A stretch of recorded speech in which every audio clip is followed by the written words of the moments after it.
journey week by week. SNL's best episodes they seek. From Carlin to Hanks to Mulaney, counting down moments for you and me. Amazing episodes, epic hosts, the ones that the fans love the most.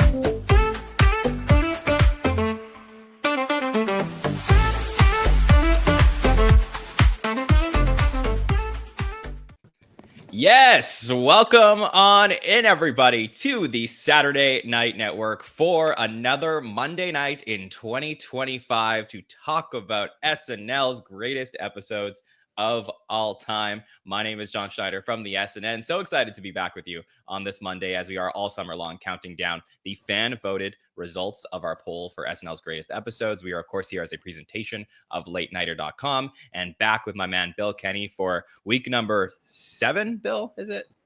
Yeah, sounds right. Good, John. So How they are start you? to blend together after a while. Yeah, a little bit. Yeah, I cannot wait to get in the Wayback Machine to talk about these episodes tonight. Some of them are so long ago that you may not even remember who the president was. So no spoilers, but wow. We got some deep cuts here, John. All right, setting up the table very nicely, Bill. Joining us as well, two of our great patrons, members of our community that have been on our show many times before. So excited to hang out with them all night long. And first up, let me bring in my man Will is here. Will, how are you? I'm doing great, John. It's great to be back with you and Bill again, and here with Brennan. I've been listening to the episodes, and it's been a lot of great episodes discussed so far, and excited to be back and be able to talk through the ones we have tonight. So thanks for having me back. It's great to be here.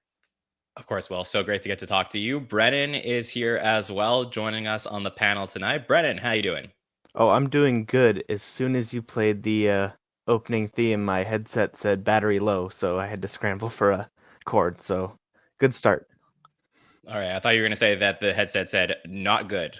Oh, no, it's even better. Yeah. Okay. Perfect. All right. So tonight, we're going to conclude the first half of our list. We're going to reveal 27, 26, and 25. So these are all like the appetizers. We've been doing this for the last few weeks. The next episodes are the real heavy hitters, but it doesn't mean that there's not some really interesting choices that we have here tonight. So I'm very excited to break them all down.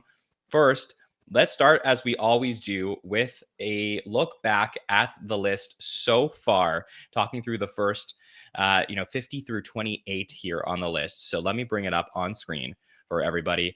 Here we go. From the bottom, we got Patrick Swayze and Mariah Carey from season 16. Then we got David Alan Grier's episode from, Michael Jordan episode in Public Enemy from season 17, followed by David Alan Grier and Silverchair from season 21. Then Anne Hathaway and the Killers from season 34. The following week, we revealed Jerry Seinfeld's episode from season 17, Conan's from season 26, Justin Timberlake Double Duty from season 38, and then William Shatner from season 12. Justin Timberlake's season 36 episode was the following week, followed by Christopher Walken from season 28 at 41. Then we get to 40 with Alec Baldwin at season 24, that Christmas episode. Then Sigourney Weaver at season 12. Ryan Gosling's season 49 episode was at 38, followed by Alec Baldwin and the B-52s at season 15. Seth MacFarlane's premiere at season 38 was at 36. Lindsay Lohan's episode, season 29 at 35. Then the following week, we had Christopher Walken from season 18, Charles Grodin from season 3, Jimmy Fallon and Michael Bublé from season 37, and Jason Sudeikis, Brandi Carlile from season 47. And then last week, we got to the 3 a week, so it's getting really intense as we revealed into the 30s now with Will Ferrell and Green Day at season 34, then into the 20s with George Carlin, Janice Ian, and Billy Preston, the premiere of Saturday Night Live at number 29. And finally, Peyton Manning and Carrie Underwood, season 32, was the last episode we revealed last week. So, Bill, Kenny, what do you think? The interesting part that we talked about right from the very first week, John, is the whiplash. And it's been a fun whiplash because we're going through so many eras. So even if it's an episode that you're salty about, that you're not as high on as some other people are, it's been a lot of fun, even watching some of these mediocre-ish episodes, maybe top 100 as opposed to top 50. And we had some bangers last week. And I think from here on out, it's going to be one after the other. So just a great list.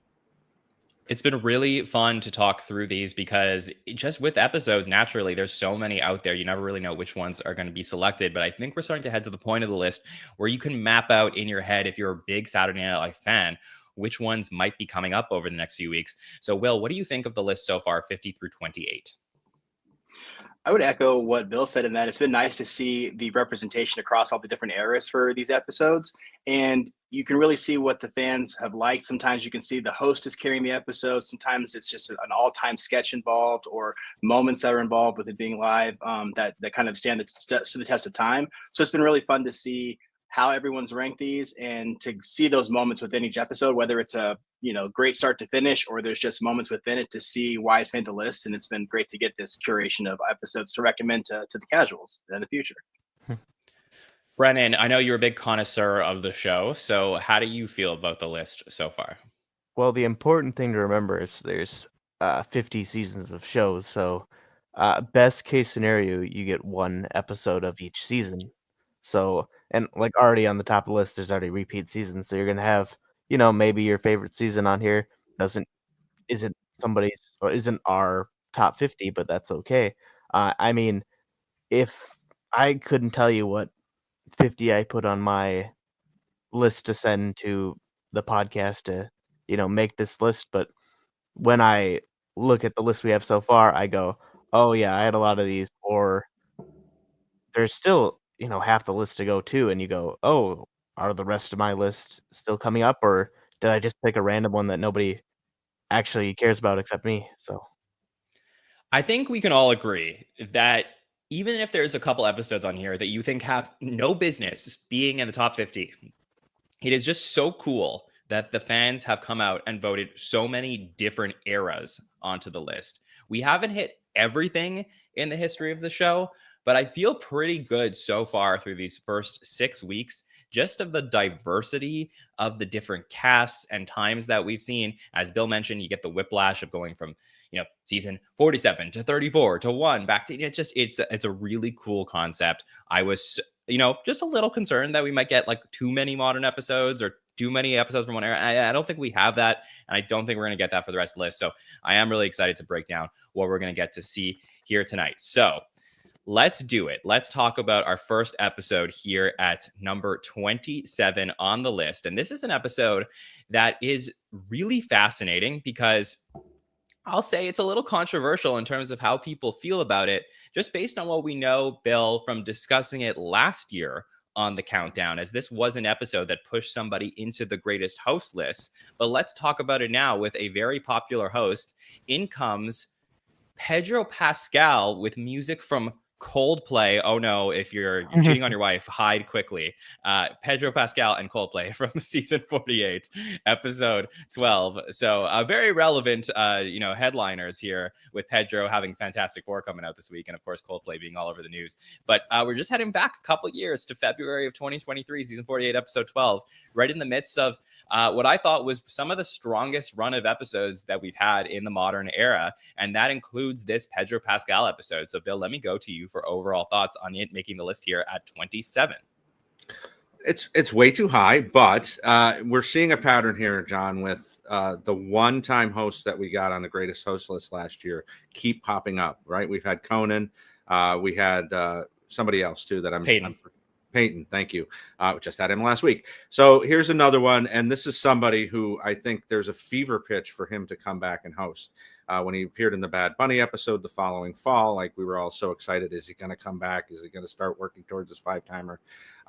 It's when you watch the episode from start to finish, it's not the greatest, but it has a buzz that a lot of time modern SNL doesn't have. So I think there's some really good stuff here to talk about. Yeah, I know it hasn't been that long ago, and we did do full coverage of this episode, so you can always go back and watch our thoughts on the week as it was airing. But I will just contextualize my thoughts on where SNL was at this point in time. I really feel that we're always going to look back at season 47 into 48 being the end of an era and the start of a new one. There was a lot of crossover, but it certainly feels that way with the most people leaving the show since season 21. At the end of season 47. And they hired these new stand-ups with Molly and Michael Longfellow and Marcelo, like all of these people who are coming onto the show that, feel a little bit different, add some new flavor. And I think it took a while to get going. But around the time that I think You can quibble with Dave Chappelle and then Keke Palmer and Stephen Marty, Austin Butler, Aubrey Plaza, Michael B. Jordan, and Pedro Pascal all host the show in a row. And it is just a run of like, whoa, SNL is really good in a way that it hasn't been since probably season 42, season 43. And we were so high on this episode at this time.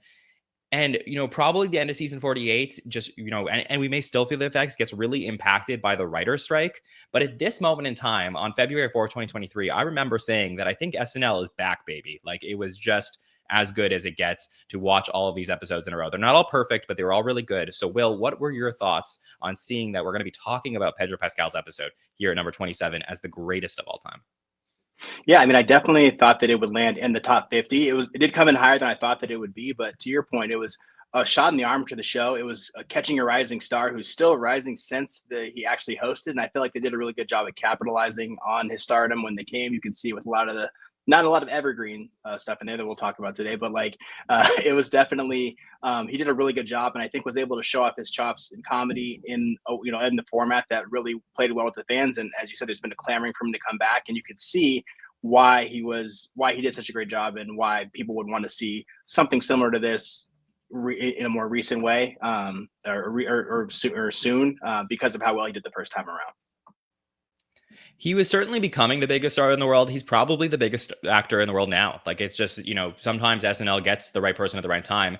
And he's so good at hosting. I do believe that there's some justification for him making the greatest host list. The episode we'll talk about. But if you would have told me that we'd be talking about this episode a couple years later and Pedro wouldn't have come back yet, I would be stunned.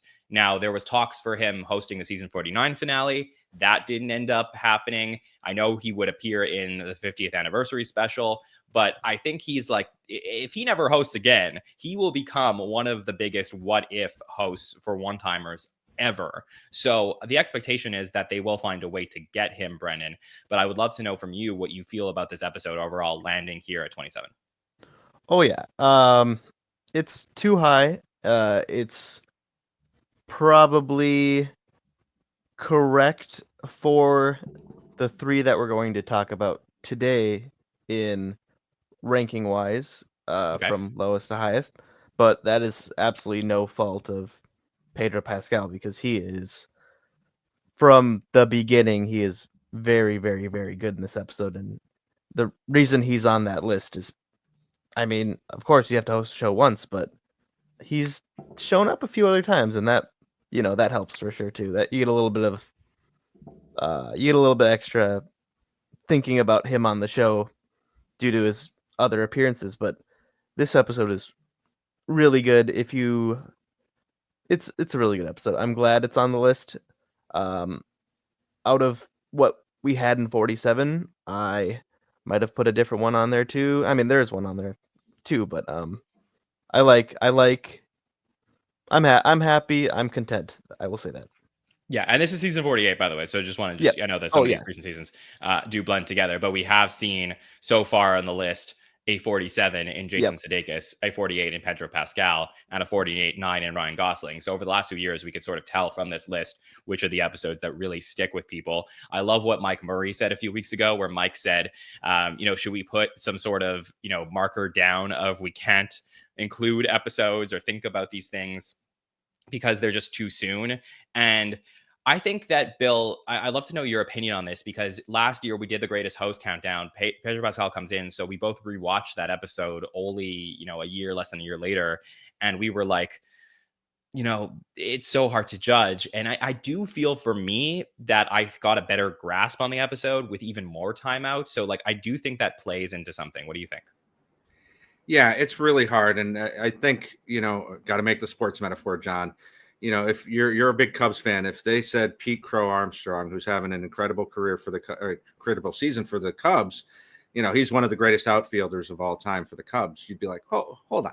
This is happening in real time. This is just now. Like, can you really say that about something like this? So yeah, it is hard. Mike and I and Andrew talked about that a few weeks ago, and it is very difficult because you can't be mad at it. Like, this one and the Jason episode are very, very good episodes, especially compared to other stuff from this current era. Whether it's the host that's carrying it or the writing happens to be really strong that week. This one I think is very, very host heavy. He's carrying the heavy water in this one. But yeah, it is hard to kind of put that into a feel for 50 years.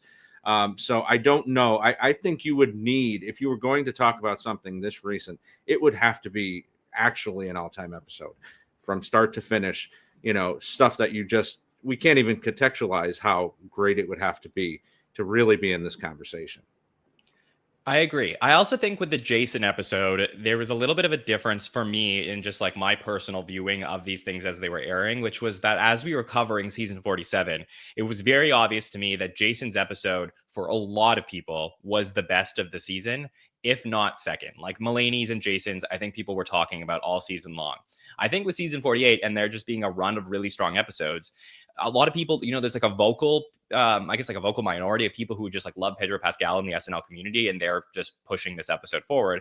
But I'm not sure that I can necessarily say that the Pedro episode was so much better than the Aubrey Plaza episode or the Michael B. Jordan or even Austin Butler. Like I think that they're all sort of in that range, which is probably better for the show as opposed to saying, okay, this episode is one of the greatest of all time. Brennan, did you want to jump in on something here? Well, one quick thing I want to say is that with all these lists that we make every year during the off season, and you give it to the fans to vote for it, that doesn't always work. But I think like the podcast community we have here is almost too smart for this show, which is not a bad thing. But these lists every year, I go, there's no way it's going to work. And it works every single time. Like my complaints every year are minute because I honestly believe that the people we have voting get this right every single time, if not 80 to 90% correct.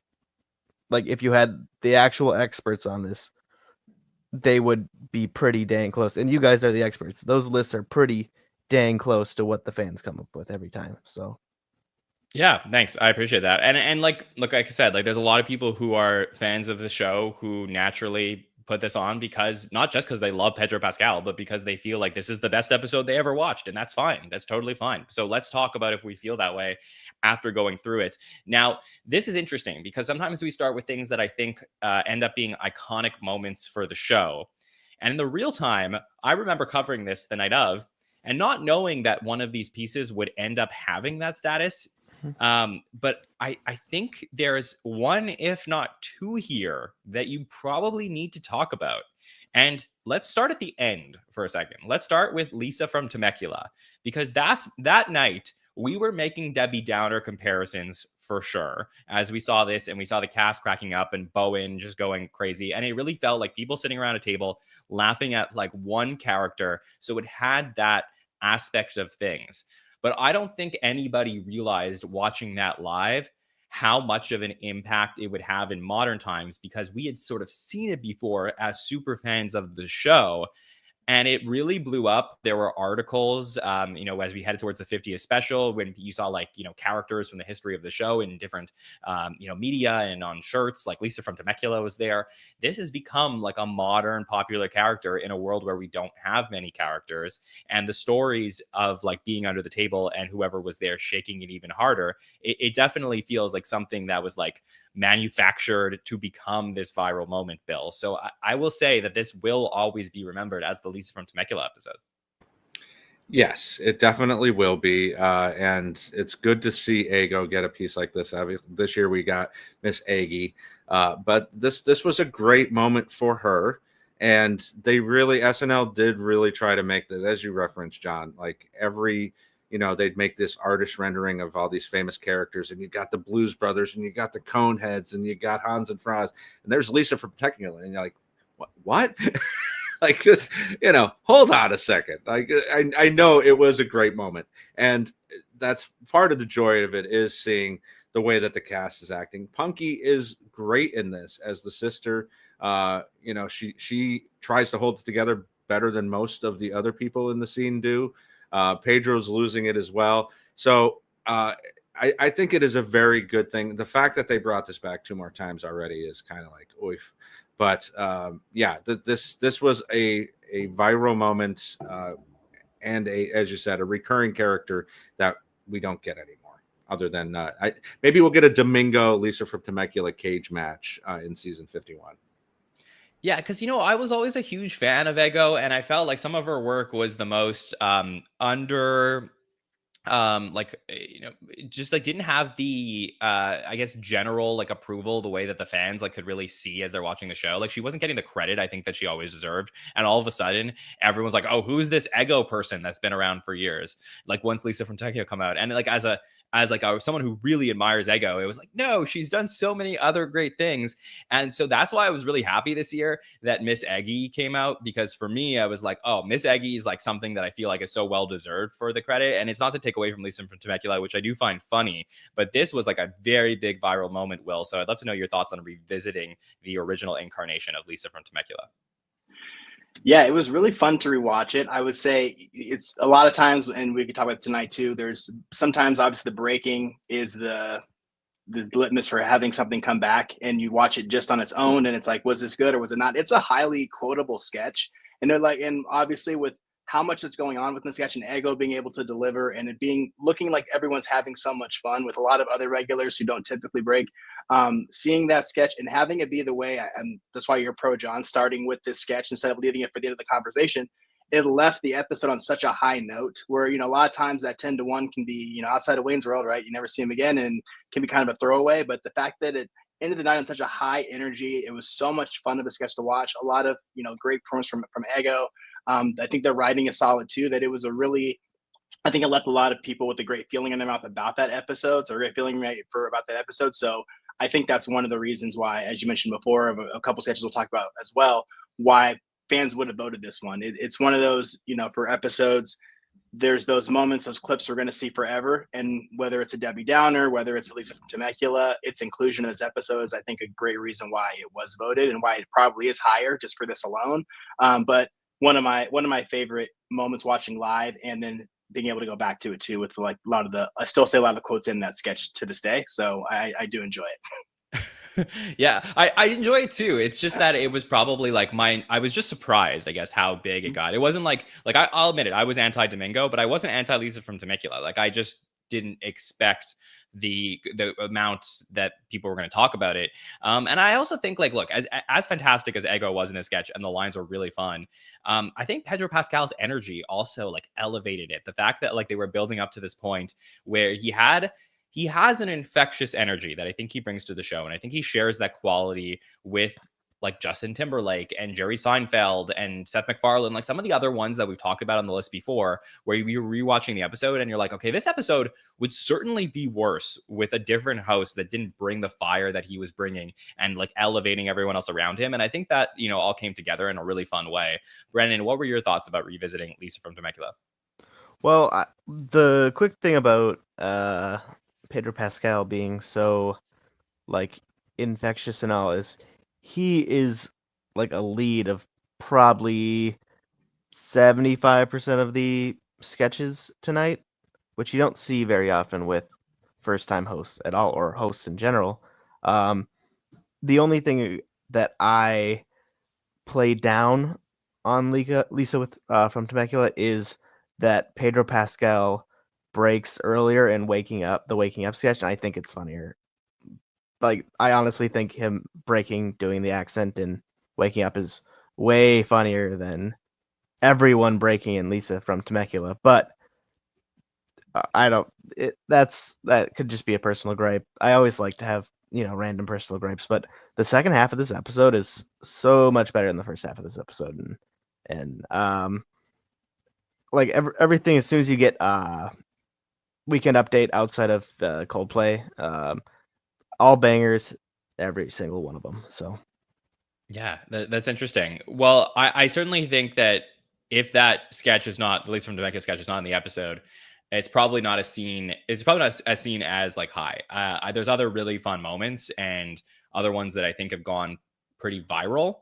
But that was the one that for sure was talked about more than maybe any other sketch in season 48. So I think props to everybody involved in that one, including Punky, who I remember I attended the Ana de Armas episode that ended up closing out the season.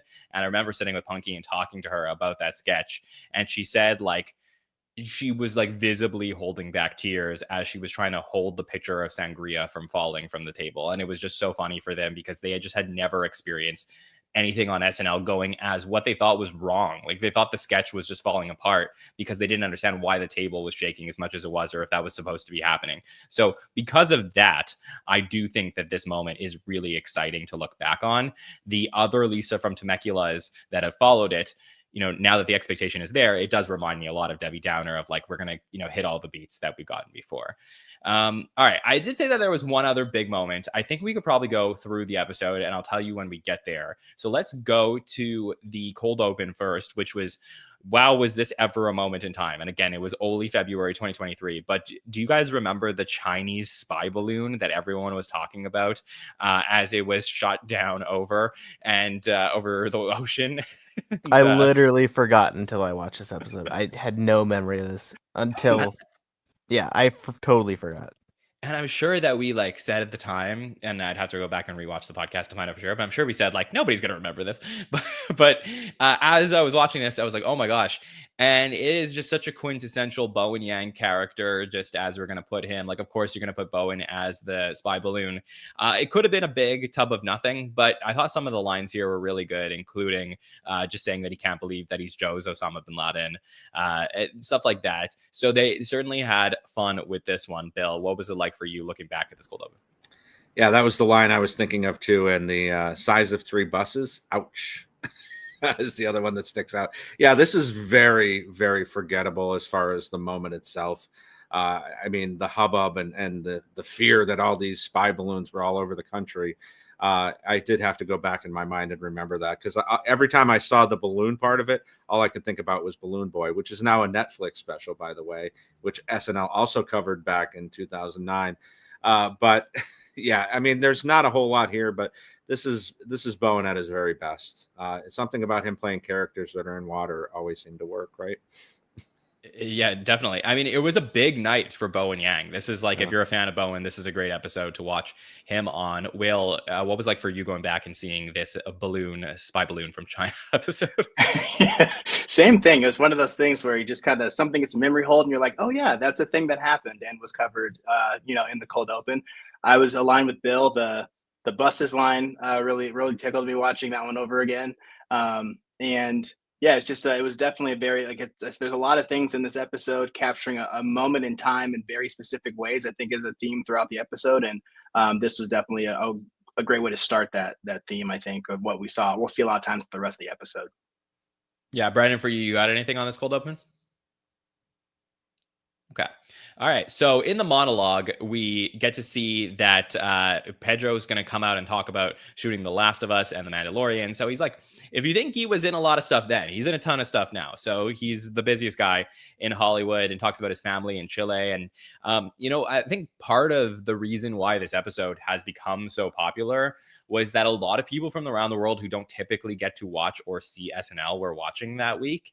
And that was what made for a really exciting episode. I remember doing the podcast live, and we had a lot of new people coming into the episode just to talk about Pedro Pascal. A lot of people watching our podcast that week. So I thought it was fun to see that. We get a sketch that I had no memory of whatsoever. Out of all the sketches in this episode, I just think this is the most forgettable, but it leads off the night. The Big Hollywood Quiz, which is it's a game show where Bowen is hosting and asking the contestants if they remember pop culture trivia from the 70s, 80s, 90s, whatever. And then you get to questions about today, like what is the most popular show on Netflix? And they can't say Ginny and Georgia because they don't know popular things, as the world has gotten, just like media has just gotten more and more splintered. And I think this was, if I don't remember exactly what we said at the time, Bill, but I'm pretty sure the commentary was something to the effect of that it was an interesting commentary on people, but as a sketch, it did nothing for me. I think this is one of my favorite moments of the night. Because I think it just really nails that fragmentation that, it's hard, especially if you're of my age or maybe a little bit younger. Like, everybody knew everything that had happened on TV, whether you were watching or not, whether it was like who shot JR on Dallas and things like that. You didn't have to be watching it, but because there was so little to watch and to be a part of, you knew about it. So even if you were 8 years old, you knew about Who Shot JR. And I think this really nails that, because they nail how many viewers the finale of MASH had, but because that was just one of those numbers that was in everybody's head. But you can't name a Nicole Kidman or a Sam Jackson show. Like, I love this. Maybe it wasn't the best executed sketch, but the commentary of where we've gotten to all these years later was spot on. So I love the commentary, and I've been talking about that commentary for years. That's like one of the main things we do talk about here on the podcast. But I just find that the structure of it being in a game show felt like a layup to me in a way. Like they just took a very easy way to get to their point, as opposed to like finding some other way. And maybe that's just me like grading them on a curve. But Brandon, what do you think? Someone who manages a movie theater, movies and TV, they go by so fast right now. And it's really difficult to keep a movie or a TV show in the spotlight for so long. That's why, like, when Sinners came out, that was crazy. That was the first movie in a long time that did like Top Gun Maverick numbers, where like every week had people coming to see it. That was the first movie in so long that kept, like, I don't remember if zeitgeist is the right word, but like kept the spotlight on people, and that's a great movie. Anyway, I knew all the answers to every question the first time this sketch played, and then rewatching it, 3 years later, 2.5 years later, same thing. I knew all the answers, but the average person, it's exactly right. You're not gonna remember Ginny and Georgia or the Andrea Riseborough movie, even though you might not even remember who Andrea Riseborough is, because she got that Oscar nomination. But I mean, I've only seen her.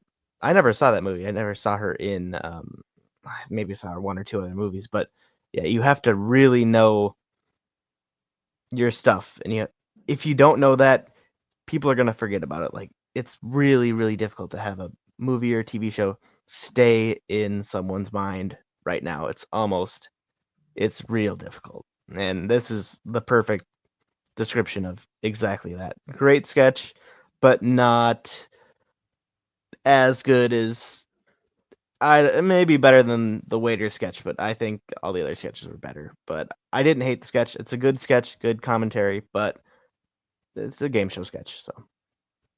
Yeah, it was, I'd say, just because of how viral everything else got that night, I just didn't do as much for me. But this next sketch was the one that I was talking about as potentially the other moment that I think people will remember, in what I think was one of the greatest pre-tapes in the modern era, which was a cross between The Last of Us and Mario. And just the production level and value on this Mikey Streeter pre-tape is unbelievable, Bill, to go back and revisit it. Yes, absolutely one of the best pre-tapes, maybe ever, maybe not just in the modern era. It nails this concept. As somebody who loves video games, like, they can never make a good video game movie or show. Like, go back to the Super Mario movies from the early 90s, or Tomb Raider was okay. But so, like, there's always been this diminishing returns from something that people love as a video game and not being able to get it right. So The Last of Us broke that mold, really. And to have that kind of turned on its head with Pedro there doing a me Mario was just so great. And yeah, I really, really love this one a lot. The darkness of something that's a really fun kids game it was just so perfectly done. Yeah, and as you said, the graphics are phenomenal. It's unreal. I mean, this was something that I think just everyone was really excited about. I saw this wildly circulated online after, and people were saying, is this the best pre-tape we've had in years? Will, going back and seeing the Mario Kart pre-tape, what did you think of it? I thought it was great. I think the way that they set it up too, with using Pedro and obviously him being a part of a big franchise, and then kind of leading up to it and teasing it and having such high production value for a pre-tape as well. I don't know if Bill just mentioned that, but having a pre-tape that seemed like it was produced in such a great fashion and was, capturing the stardom of Pedro with like something that was universally relatable in terms of people, obviously played Mario games, played Mario Kart, and was really funny and very, like I said, very dark, a dark twist on it. I thought was a really fun way to to use his talents and also be able to have that as part of a fun pre-tape that was a little more evergreen. Yeah, 100%. Brennan, what did you think about the Mario Kart pre-tape? I didn't love it then. I don't really love it now. I felt bad. I like the joke. I like it. I don't care for it. I don't hate Okay. it. That's it. I didn't want to. I was hoping you would skip me on accident. So No, it's okay. That's fine. It's okay. I like it when people come in with different takes because it just makes it seem, it makes us know like how people actually think about it. Maybe not everyone thinks that it was the greatest thing ever, even It if I is. did. It is better than the animated Mario movie that came out recently, though. So Yeah. I think that if you do want to go back and hear some of our breakdown of the subtleties of this pre-tape, or maybe you haven't watched in a while, go back because there's all like a lot of like really small little lines in here and things, and like in the background everything was just really well done. I think they posted a behind the scenes of it, and it was very impressive the way that they put this all together. We'll transition then to a live sketch, which in the real time I remember not liking as much as maybe I did now a little bit more, which was Pedro Pascal waking up from a coma, and he wakes up with like a California accent, and everyone's just like, "Why do you sound like that?" Including Heidi, who's playing his wife, and then yeah, he ends up like everyone basically ends up just like using the accent, and it's like, oh, okay, well, I guess we're all going to become like this. So I'm making it sound really simple, and in the real time I was like, this was kind of dumb, but it did give me a few laughs. And Brennan, I think before you said that you enjoyed him cracking up in this sketch as well, so let me go to you first on it. How was waking up for you?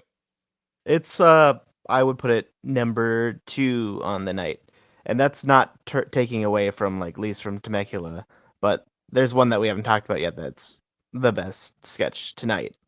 And oh, I mean, we'll get to that one, but waking up, I really, really like it. I don't.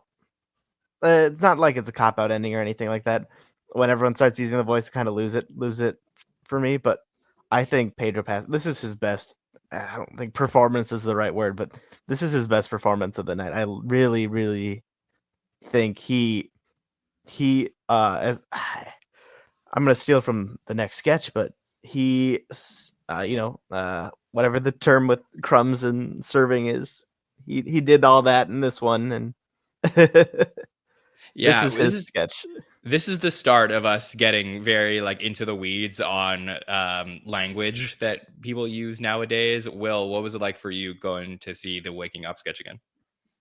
Same thing. I really enjoyed this sketch. I liked it when I saw it live. It was just it was a fun use of Pedro. It was also a very silly sketch. I mean, with him doing the voice and then getting into explaining it, there's some fun lines in there. Obviously, him saying, let's put a pin in that over and over again to be reminded of who people are to him in his life. And I think even then, there's a lot of this, which obviously happens with some of male or female guests, a lot of leaning into how attractive they are, or playing into the sex appeal, and him looking at a picture of himself or the video of himself and saying, okay, he's the hottest guy I've ever seen. There's a lot of crowd reaction, and just kind of fun seeing how they use him in that sketch, but he's being very silly throughout it. I thought that it was like good writing. It was fun to rewatch it again. I remember liking it live and still liking it on repeat. And I thought he did a really good job. And I think it was definitely one of the best sketches of the night for sure. I think I'd say it was probably in my top 3 from the night. But that was really well done. Yeah, Bill, like I said, I remember not liking it at the time, but this played better for me now. How do you feel about it? Yeah, especially in hindsight, it definitely plays better. I think this is the moment of the night where we realize like this could be a walk-in or a driver, as far as him carrying a sketch that you can't imagine. Can you imagine Jacob Elordi in this? Like, come on, get the fuck out of here. Like this is all about Pedro doing the voice, committing to it, and really playing well off of Heidi and Keenan and Sarah. And I think this is this has gotten better. I think at the time I thought of it basically as a Californian trip off. I've kind of softened on that a little bit with what we got here. Yeah, I think what I didn't like was the lack of explanation that they did or did not do in this sketch. Like there was no reason. It just was very stupid. And I tend to be tougher on those types of sketches when I'm watching them live and reacting to them the night of. I think as we move further away from an episode, I'm more willing to give leeway to like, okay, well, maybe in the world of the sketch, I didn't need to understand why this guy woke up with a Valley Girl accent. Yeah. Let's go on to the fan cam assembly. And this was one that I think also a lot of people were talking about afterwards, as the the class is made up of, I guess, like 14-year-olds who had done 3 years of COVID and basically had no social interaction. So all they know how to do is to make fan cams of their teacher, played by Pedro Pascal. We also get an appearance from Sarah Paulson, who will come in. And the fun thing in retrospect is that you could tell this is a very season 48 sketch, is all the fan cams are put to the sound of Big Boys, created by Punky Johnson with Kiki Palmer and SZA. So, that for me was really fun to go back and see. But yeah, a lot of language here that I was like, oh gosh. But I had a lot of good laughs with this one, Bill. Yes, I think this is what Gen Z Hospital tried to be and failed at completely. I think this was much more nailing the feeling of people that age. I know my daughter's been rewatching these with me as we do these, and this is the thing she laughed hardest at in this episode, because she's of that age. She lived the 3 years of COVID, no socialization. So yeah, you got him in a chokehold, and I'm not going to say all the lines because I don't want to sound like Ty Burrell from Modern Family. So, but yeah, this is a really great of the moment sketch. It'll be interesting to revisit maybe in 10 years and see if any of this language is still kind of sticking around. No, it's only going to get worse and worse, Bill. No, or we've all turned into skibbity toilets by that point. 100%. Yes, you did your job well there. Will, for you revisiting this one, how was it? Yeah, I thought it was fun to rewatch. It was similar to Bill watching it. I think I definitely enjoyed it. I think Bill, I think you can use the lines. It's okay. I think you're in your podcast era, right? So I think it's okay, right? But it was definitely fun to kind of get a reminder of a lot of the language and the slang, and then seeing that separation too between a teacher trying to genuinely understand, like, am I being insulted? Are you complimenting me? And just that general kind of feel in high schools in general. And I thought the Sarah Paulson cameo, there's a lot of speculation about at that time, like what their friendship and questions about, how close they were, and then knowing each other for so long and being friends, and her popping up to support Pedro was really cool too in that sketch, and added to the sketch as well. So it was a fun rewatch. And yeah, I think it's just we'll continue to go down that rabbit hole of slang as time goes on with teenagers. And I don't want to be like the old man yelling at clouds here, but also I do think I wish it at the time, and I still do, that they made fun of the kids more. Like, I don't know if that's too harsh, but it was almost like, if you boil down the sketch to the fact that the kids are sort of, using this language and making these fan cams, and in the end, like, everyone ends up being okay with it. There was a lot of like that in this episode, which was like, okay, we're all going to be happy together. And like, I do wish like for a little bit more cutting, like being like, you guys are going to grow up and not get jobs and just be idiots. Like, I think there's something that could have made the sketch like really funny for older people who want to make fun of this language. Brendan, your thoughts on it? I didn't care for fan cams when this came out, but within the last 6 months or so, I've seen them a lot on that app with the this on it, and I'm starting to really like. I get what they're going for. I like the vibes. I like the jokes here. I love Sarah Paulson. I'm a big fan of American Horror Story, and I really like that she showed up here. She is mother and daddy. Well, currently Pedro Pascal, capital D daddy, if you haven't seen that interview. So, oh boy. Anyway, besides the point, good sketch. What does that mean? Capital D daddy? I don't know. I didn't. He got interviewed for Fantastic Four, and they're like, "How does it feel to be a capital D daddy?" And okay, can someone Vanessa explain that to Kirby's me? right next to him. So, do we have anyone in the live chat? Monette, can someone tell me? I don't know why I called you out specifically, but you're the first person I saw. But if somebody, sorry, if you can somebody tell me? She'll know. Yeah, sure, maybe. Yeah, of course she'll know. Can someone tell me what the capital D is for? Is that like, is it what I think it is? Just I like to learn here. We need another fan cam assembly to understand everything that's going on here. Bill, did you raise your hand because you have the answer? No, I was telling you to stop with the big D. John, you've been married a week, and now you've overtaken me as the old man on the podcast. Wow, I'm going to sit back and enjoy my nachos here. And I dare you to get as many good old jokes in as I do. To you. Oh, challenge accepted. Yeah. All right, Nicola, that makes sense. Okay, so let's go on to Wing Pit, which was a little bit of like a nothing sketch, I think, at the time. But the only like interesting meta aspect, I think, to this, which is essentially like people watching the Super Bowl and getting like overloaded with food and beverages. But I think they took one of the set pieces and put it in another sketch. So there was like some connection when I think it was like Travis Kelce was hosting, and then he was at like I'm trying to remember correctly, if he was at like a restaurant and there was like a Wing Pit sign in the background, so there was some connection to that. Yep. But I don't know anything here, guys. Like I don't know if there's anything that we need to I get liked into. it. Yeah, it was decent. Yeah, I liked it. I liked that it just kept going up and up, and they're like, "Why do you have so many wings?" There's like 5 people here. I do buy B-dubs every now and then. I do like the online deals. I do like my buffalo wings. So this hit home with me. So this was good. Yeah, it almost felt like it could have gone in the direction of like Larry David's Tostino's one, where it could have got like to the horror direction as they were just overloaded with stuff. But yeah, a fun Super Bowl commercial.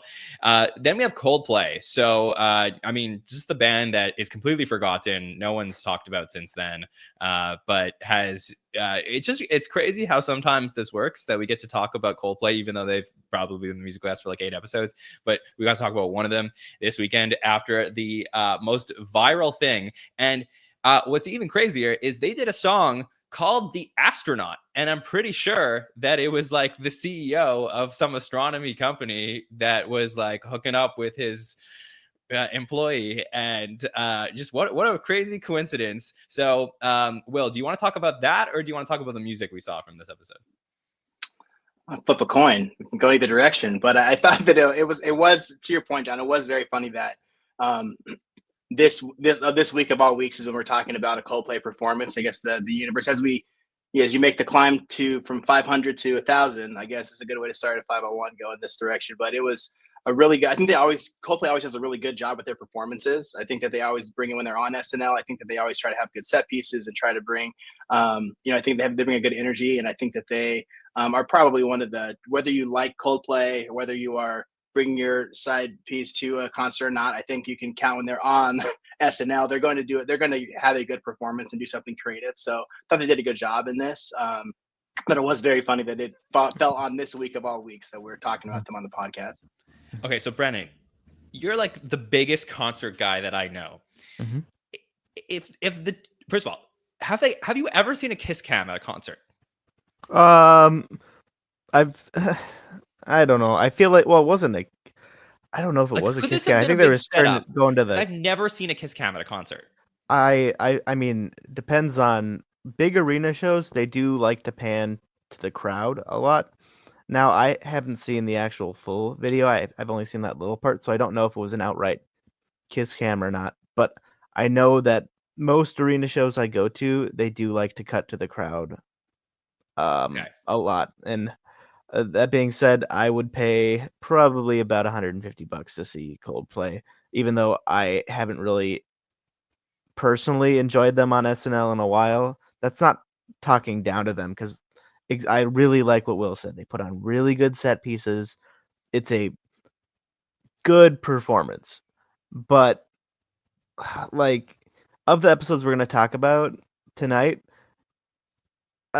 it's the second best of the 3, but like that's not saying a lot, because there's a really, really, really, really, really good Well, just give it a performance. tease for later, because we're Yeah. we're not going to talk about them yet, but for the other people. But Bill, if the guy and the girl just didn't move at all, Yeah, it no wouldn't be a one would deal. have said anything. Mm-mm. I mean, That's all we've been saying all weekend as we talked about this, as everybody else has. Like, if they had just stood there, no one would have had any idea. How do you spend that amount of money? I guess you're a billionaire, it doesn't matter, but how do you spend that amount of money on your side piece? I mean, these concerts are not cheap. Like, can't you bring her to a Taco Bell? I don't understand what's happening here. But as far as our Wing Pit, right? I love Coldplay on SNL, one of the best to ever do it. And you like that transition? Yeah. And the fact that they do Fix You, which they had done in 2005, Very, very rare in SNL history to bring back a song by the same artist. Paul Simon has done it, and a couple other handful of other people. But that's how much they've covered the history of post 2000 SNL. They've been on so much, and I love these performances. They always bring out the best to me. Yeah, I think I said this at the time, but first of all, I love "Fix You," one of my favorite songs by them. The fact that they did it for the second time on SNL is great. So I live in Montreal, and the Montreal Canadiens are the hockey team here, and I think they used to play "Fix You" as like the hockey players would go on the ice. And there was just like this utter chill to get to like watch them go on and play that song. So when I heard it, I was just like, every time it just gets me. But yes, the performances were good here, despite all of the craziness going on with Coldplay this weekend.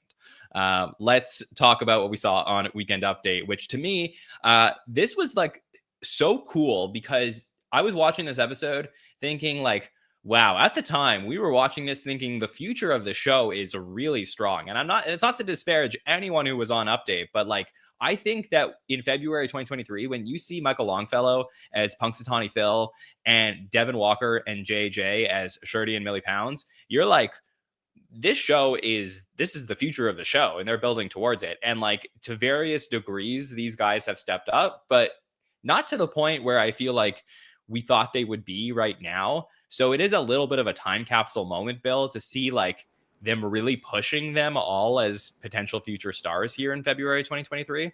What do you think? Yeah, what's more troubling, how high we were on Longfellow or how high we were on Devin? Because both of them at this point were just really riding a crest of rookie moments here. And I mean, the Shirley and Millie Pounds is really, really fun to go back and watch. I think it's a good character. I mean, we were talking about it as we were going into 49. Is Longfellow going to take over the reins of all these crazy characters on Weekend Update from Bowen? And then they ended up giving a lot of them to Marcelo. But this is a good character for him too. He's got some really good lines here as far as cheating on his girl. He likes a good beaver. Like, I mean, come on, it's silliness, but it's fun. And I mean. They're all still on the show as of this recording. So, there's always still hope. And obviously, Zhazh has gone on to amazing things on the show. But hope justice for Longfellow and Devin for sure. Right. And James has an extra year on them, to be fair. And I would probably say that, like, Longfellow, at least in the last year, has shown more than Devin. But still, watching this, like, I think at the time I was like extremely high on Devin Walker's prospects on the show. And as good as the lines were, I mean, Longfellow kills with stand up. Like, that to me was expected. What was unexpected was how these two British rappers would come in and just change the rapping game, because the "I'm allergic to dairy" thing was so funny to me, and I showed it to everybody after, and I thought this was like a great thing that we would see time and time again, and I don't think we have since. So Will, anything on Update you want to talk about? I would echo a lot of what you both just said. I think it is fun seeing those flashes in the beginning and like closer to the early of these careers and seeing how they're utilized. I've always felt that Longfellow brings that kind of, it's kind of little rascal kind of, edgy like energy, and it's a great use of him as Punxsutawney Phil asking to do a bump at the after party, stuff like that. That's just so wild for a groundhog to say. And then with the Shirley and Millie Pounds, also thought it was really funny and a fun pairing. I think sometimes in each era you kind of get the same people together on Update, or you get solo features every once in a while. You get people coming together, but seeing Zhazh and Devin together was really fun and a great use of them. And also makes me, I think that obviously like JJ's doing amazing things in the show, but also doesn't, because of how much he's utilized, doesn't get a lot of Weekend Update features. So it was really cool to see him in something that he comes in, kills, uses his talents and his ability to do impersonations and do voices, and just kind of knock it out of the park in a very like silly and fun way. So it was a fun rewatch. Yeah, Brendan, what was it like for you? Oh, so this is like a sneaky reason why I think this episode is on like top, maybe not top fit. Besides the point, two really, really good Update features, and it's usually a flip of a coin. One really good, one good one, one okay one. These are two really good ones, and that's awesome. Shirley and Millie Pounds, that is phenomenal moment. this season. Really, really like that one. Yeah. Yeah, that's it. Very strong update here. Then we get a sketch that was really well regarded. The Protective Mom sketch, the first appearance of this character played by Pedro Pascal. We will see him again in the Bad Bunny episode in season 49.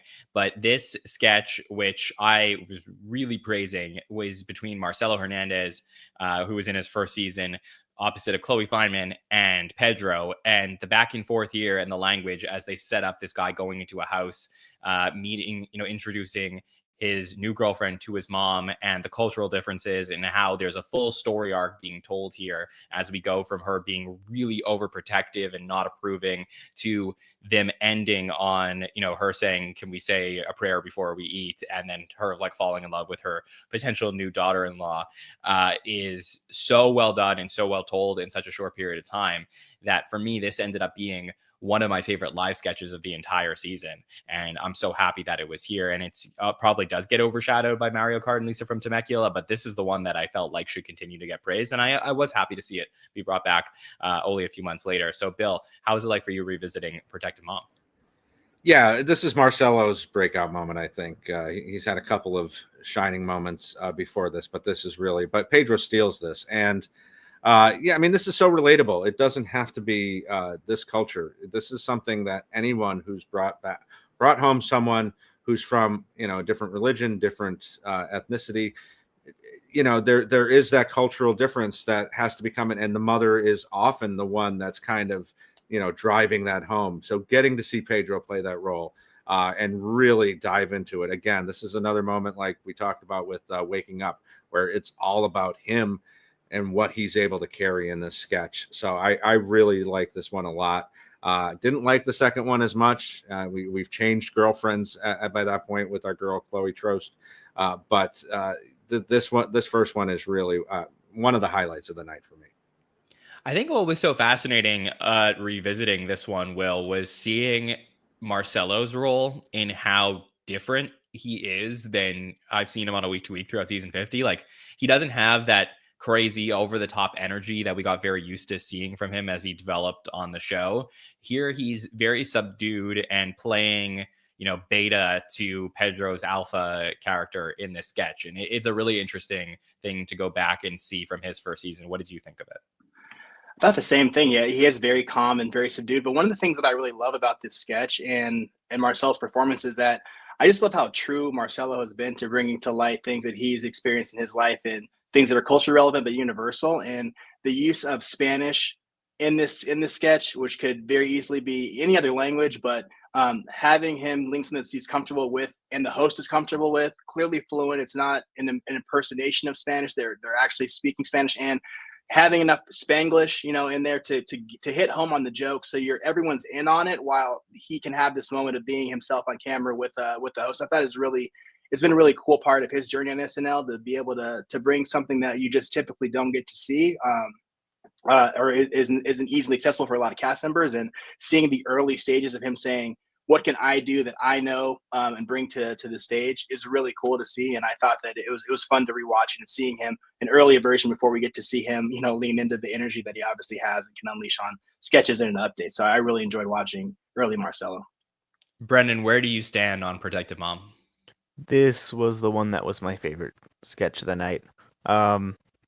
It's probably the one that should be the most talked about, but I mean, oh boy, this is so good. Pedro Pascal really, there's a reason he's on the best host list on one episode, because this, he's too good. Anyway, it's not something you would typically expect from a first-time host to be carrying a sketch on his back completely. And I think one thing I noticed that I don't remember talking about then is that I love that this sketch doesn't go like full alternate language. Like, I'm so supportive of them trying new things in sketches, and definitely other languages like make the diversity of comedy more fun. But I love that they like were using Spanish and then were purposely saying English words so that Chloe Fineman's character can hear them, but it also played in that the audience would understand that they were making fun of her and talking about it. So it had this like dual layer of purpose there that I think was like very deliberate in the way that they wrote this. And I would argue and say, like, in terms of live sketches, like this has to be one of the best ones in the last few years. Just start to finish, really well done. So I would say this absolutely doesn't get the credit it deserves. And I would love to see it again, even if we saw it with Bad Bunny and it didn't live up to the first one. Still think that there's more here to gain from these characters. Up next, we get the first of 2 restaurant sketches. So I thought it was really weird that night that they basically went back-to-back restaurant. SNL has been so deliberate about, if you're going to have 2 in a week that look similar, we're going to either space them out in the show or we're going to cut one completely. But they kept this Italian waiter sketch, even though they had Lisa from Temecula to follow it. And it's a sketch where we have these women sitting around a table and the waiters come out and they go, basically, Bella, Bella, Bella, smart. Or like they go like hot, hot, hot, and you're the funny one. And they're making fun of Sarah Sherman's character. And eventually it is revealed that they do this with every single table in order to get better tips from certain people at the table. This one is so unbelievably forgettable because of Lisa from Temecula following it. And it's just, again, so bizarre to me that they made 2 restaurant sketches with 5 people sitting around a table in the exact same viewpoint. I almost wondered when they got through the Coldplay sketch, the Coldplay performance, if Lisa from Temecula was a continuation of Italian waiters when I saw this for the first time. So it is just a little bizarre for me, Bill. Yeah, it's very early 80s, right? Where they would use the same family in a house set and they'd come back from commercial and there's a different family sitting in the same house with the same stairs and the couch. It is like that. I think I said last year when we talked about him on the host countdown that, the Bellissima took me out of it immediately, just being an SNL nerd, because I go back to Dana Carvey and Adam Sandler. A Bellissima. It's really kind of jarring. And they had already done this with Julia Louis-Dreyfus, I think, right? Where they did the one girl is ugly idea. I think so. Yeah. That's true. So, I mean, this was fun. They always do this to Sarah, so it's really funny that they kind of pick on her in this way when she's a very attractive woman. Maybe because she doesn't give any F's about when they do stuff like this to her, eating out of that Hughes ass chili bowl as she rides out of sight. But yeah, this is fun and definitely probably the most forgettable part of the night, though. Yeah. Will, Brennan, either of you have anything on this? Yeah, forgettable, but not bad at all. Like, if this is like the worst sketch you get all night, like, that's a good episode. Like, that's it. Yeah. Yeah, that's fair. All right, well, we're going to go through that Coldplay performance and then to Lisa from Temecula, and we're going to end the night on a high, but there's still a lot of good stuff here. So let's do some final thoughts on this episode and where it landed here at 27. Is it too high? Is it too low? Will, what do you think? Definitely higher than I would have expected to come in on the countdown, but it's a solid episode from beginning to end. And I think when you look at a one-time host coming in, absolutely crushing it with memorable sketches that we're still talking about. I know it's only been a couple of years and it was so long ago, but I do think that we'll be talking about for the entirety of SNL's run. I think I can see why it got voted in, and I thought that it was a fun rewatch. And I think that's all you can really hope for. That's a solid episode all the way through. And this is one of the solid ones from the beginning to end. Brennan, let's go to you. Final thoughts here. Pedro Pascal's episode landing at 27 on the greatest episodes of all time list. I will say I'm glad I got to rewatch it, and this was the one that I landed on because it was a very enjoyable time. I would have been happy to see this anywhere on the list, but I'm glad personally I got to rewatch it. So good choice here. Bill? Yeah, way too high, as I said earlier, but Pedro's my guy, so I'm happy to have had the opportunity to go back, something that I probably wouldn't have watched so soon, 2 years in a row. So, Pedro's the man. So I feel after rewatching this for a second time, for the second year in a row, now that we're a couple years out from it, that this is solidly a top 150 to 200 episode in the history of the show. That's fine. I don't think that this is a top 50 episode. I think that there's really good moments, and that's a good episode. Like to be like top 200 in the history of the show, that's like, again, top 20%. Like there's a lot of bad episodes, but there's also a lot of really great episodes. And I think that Pedro Pascal making his way onto the top 50 host list, I feel so much better about than this episode making it onto the top 50 greatest episodes list. I just don't think that, like, I think that there's other ones in 48 that like maybe have a little bit of a stronger argument. Again, everything was so good week after week that it's hard to, even 2 years later, just figure out which one is the one that's going to stand the test of time. Clearly, this one will be based on the votes the last couple of years. But just personally, I just think that this one is a good, if not great episode. That's probably not all-time great for me. But again, glad I got to talk about it, like all of you said. So let's move on from 27 to 26, and we're going to go back in time now. So we'll head towards more of a vintage episode. And this episode absolutely contains one of the most all-time classic moments in the history of the show. We're going to talk about a host that we have not seen yet. A lot of you have been asking, when is this person going to pop up on the countdown? So here we go at number 26. Tom Hanks from 1990, season 16, with music from Edie Brickell and the New Bohemians. This is the very famous, if not most famous in the history of the show, segment with the Five Timers Club episode. So, Bill, I know you're a big Hanks guy. We talked about this a lot last year. This must have been very exciting for you to see the first Hanks episode pop up on the countdown. It's about damn time. Mr. America here and Tom Hanks. We know why it's here, as you said. One of the biggest moments that we ever get in the show. One of the longest running segments we ever get in the history of the show. But this guy, every time he comes back, is just so good. And I love this season. I mean, season 16 takes a little bit of a dip from 15, but it's still very, very maybe top 10 as far as seasons go. And Tom is one of the highlights of that for sure. As we get into this, there's not a bad one in this bunch, John. So it's our second season 16 episode after the Swayze episode that we talked about all the way at the beginning of this countdown. But now we get the Tom Hanks episode. And the overarching question will be, as we will talk about this one, is the Five Timers Club moment so big that it pushed this episode onto the countdown, or is the rest of the episode just that good as well? So Will, what was it like for you revisiting this episode with Tom Hanks and Edie Brickell? It was great. I mean, you talked about it already, right? With the Five Timers, with it being seeing the first iteration of it and knowing how much of a staple in the foundations that's there, seeing it repeated, I think is fantastic. But I thought overall it was another fun rewatch. I think obviously Hanks crushes it every time he comes back. It's fun seeing all-time hosts in the earlier years. I mean, really bringing it, giving a lot of great comedic energy throughout the episode. And I mean, I think whether it's then or now, you always feel great when Hanks is anchoring an episode. And so being able to see, the early parts of his, entering the Five Timers Club and starting that precedent, that was really cool to be able to be a part of and watch again. For you, Brennan, what was it like going to see this one, the fifth time Tom Hanks hosts the show? Yeah, it's not a bad thing to say that, yeah, this is going to go on my list because it has that Five Timers Club moment. But then, oh my God, you rewatch this episode, it is too low on this list. Oh my God, it is very, very, very good.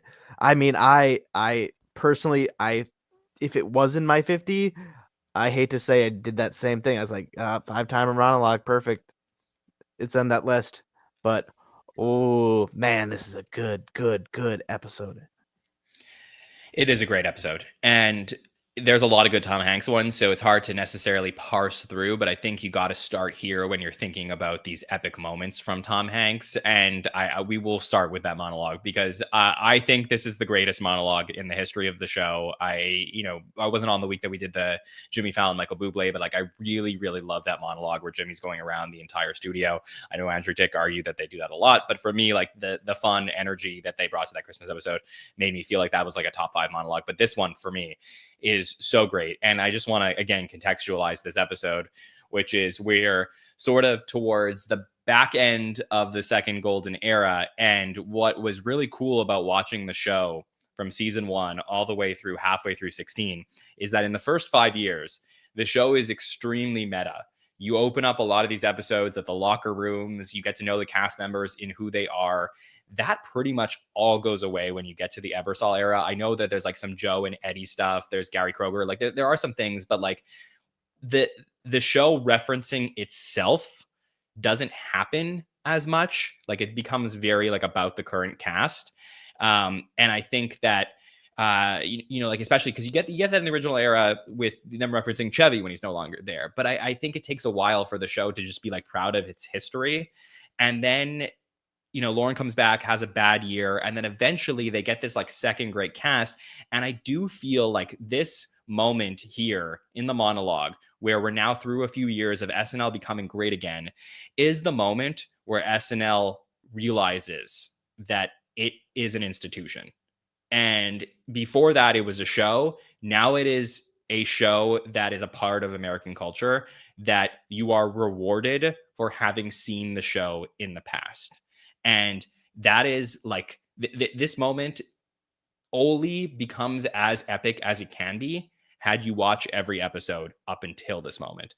So for me, that is why this sets the precedent for everything that else that is to come, and why, even going into its 50th anniversary, it was so unbelievably special and rewarding for so many people to have seen it. So would love to talk about this Five Timers Club moment here, but Bill, what does it mean to you to rewatch it? Yeah, it's such an interesting thing to think about as far as why was it this specific host? I guess he was coming back more than most at this point. Steve had just kind of come back into the fold in season 12 and had hosted again the next year by himself. But like Tom was kind of almost there every year at this point, and we're still early in Baldwin, early in Walken. So I wonder what my BFF Smigel was thinking when he decided like this is the perfect place for this. And why was it 5?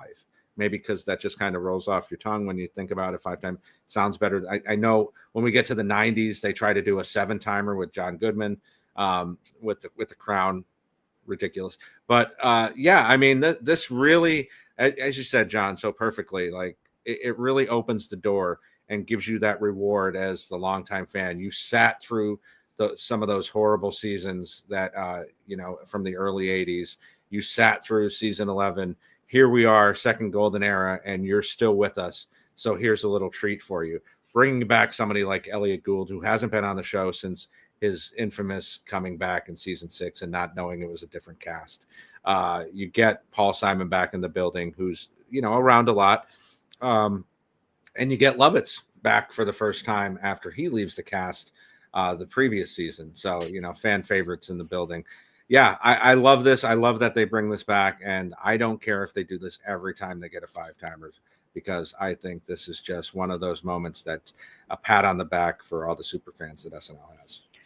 And obviously we had a great one with Martin Short entering the 5-timers Club in season 50. That was just very cool, with Tom Hanks opening the episode talking about him creating the 5-timers Club.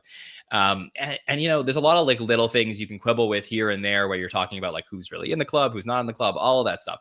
But I think that, I could probably write like an article or like a thesis about this, but I think there's some psychological element to this for those who love television and love Saturday Night Live, where SNL always feels that the people who are on the show are a bridge apart from the fans that are watching it, and that there's like this celebrity status and this aura about the show that like as normies we can't touch them.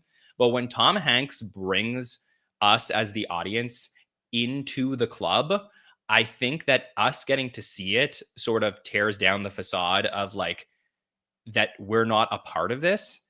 I think he welcomes the audience into the club, that we get to see the secret handshake. We get to see the inside jokes. We get to see the greatest people that have ever been on this show in this club, that because you have watched the show and seen them all become 5-timers, we have earned the right to get to see them be celebrated.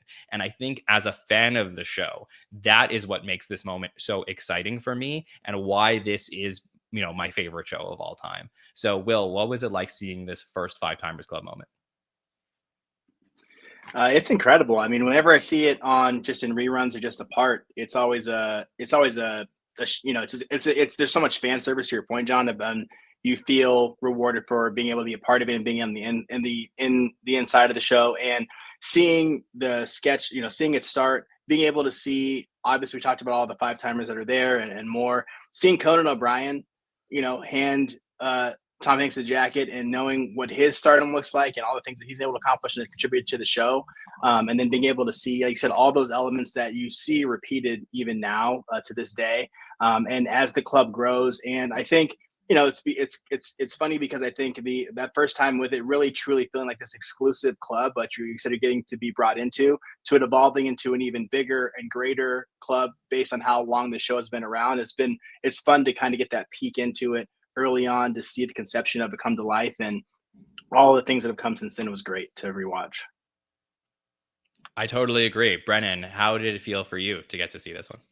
Well, one thing I want to mention is that the actual monologue, part of the monologue, is like really cute and well done, where he like talks about, the first time host, second time host, third time host, fourth time host, fifth time, like even that part is really enjoyable, and then you get a whole second gap of enjoyment from the monologue and all these cameos, and like we get so many cameos this episode. It's really really funny. Like you get the good It nights, feels and like there's it's the 20 Christmas names on episode, it. Yeah, but it's not. Dennis Quaid is going to host the week after. Mhm. But yeah, I don't want to go on and repeat, but this is something that we've talked about for a long time, and it's iconic for a reason. So Yeah, no problem. I will go through some of the little aspects of it because I know that not everyone has rewatched it or seen it. But I'll say that Tom Hanks does come out. He shows a card that he says is a membership card you can only earn when hosting for 5 times. He comes in the door, as you mentioned, Conan O'Brien, who is just a simple SNL writer at the time and not going to go on to become one of the greatest talk show hosts in the history of talk shows. Will let him in the door where he's going to go in. He's going to be greeted by Paul Simon in probably the biggest debate among the fans in SNL history of like why Paul Simon is in the club, because did he really host 5 times? Did he not? Technically, he hosted 4 times. But that's Bill, you're muted, so no one can hear you, which is good. That's a good thing. I'm muted for a reason, John. Don't you start with this shit again. We've gotten 7 weeks in, and here we go with Paul Simon. Doesn't really make sense that he's there, but in the world of the club. Episode, yeah, well, it's it's too bad that he wasn't the host that night. So but yeah, so we get he gets to meet the other members of the club, including Steve Martin, or Mr. Steve Martin, as he gets to learn the club handshake. We get to see Elliot Gould on, who, as we mentioned, hasn't been seen on the show since the season 6 premiere, and most people thought you would never see there again.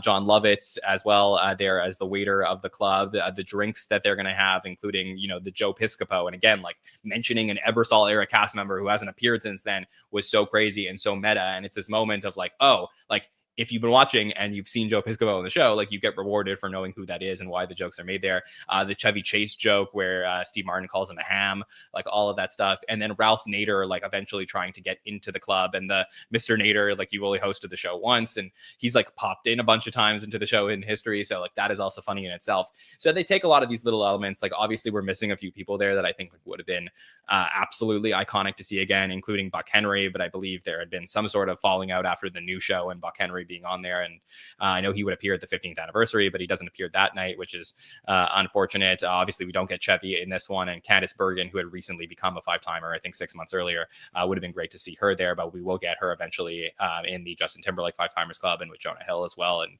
coming back a few more times. So always great to get to celebrate Candy. But yeah, truly just an all-time iconic moment here. And then the rest of the episode, pretty good. So let's go from the start to the finish, and let's talk about the cold open that we see here, where Kevin Nealon's going to open the show as his Mr. Subliminal character, talking through America's policy on Saddam Hussein and Iraq. So this is only in 1990, Bill, but still we're going to get a lot of Saddam Hussein jokes here through Mr. Subliminal. What do you think of the cold open? Yeah, this, SNL always finds a way to make you feel better about things, whether it's 9/11 or other tragedies. For me, I was a young kid, and like this was the first war that was coming that had been a part of my life. So I was anxious, and to have Kevin Nealon come out and kind of explain it all to you and make you laugh for a few minutes. The tensions were really high. I mean, we're about 5 weeks out from the first Iraq war starting. So this was a big deal at the time, for sure. And yeah, to see him in this scenario, away from the update desk, away from, the sketch scenes with Victoria and things like that. I think was a really smart play, and they'll do it one more time before the war is over. So really enjoyed this one with Kevin. We saw Mr. Subliminal in his first episode when we saw the Sigourney Weaver episode. So this has been a character that Kevin's done a bunch of times on the show, but it never doesn't get me. He actually did a little bit of Mr. Subliminal with me on the red carpet at the 50th when I was talking to him. And like, I just feel that this is something that he's just so naturally good at. So in a way, they got so used to putting the president out there in the cold open. It's a good way to switch things up in terms of a political writing will. So how did you feel about it?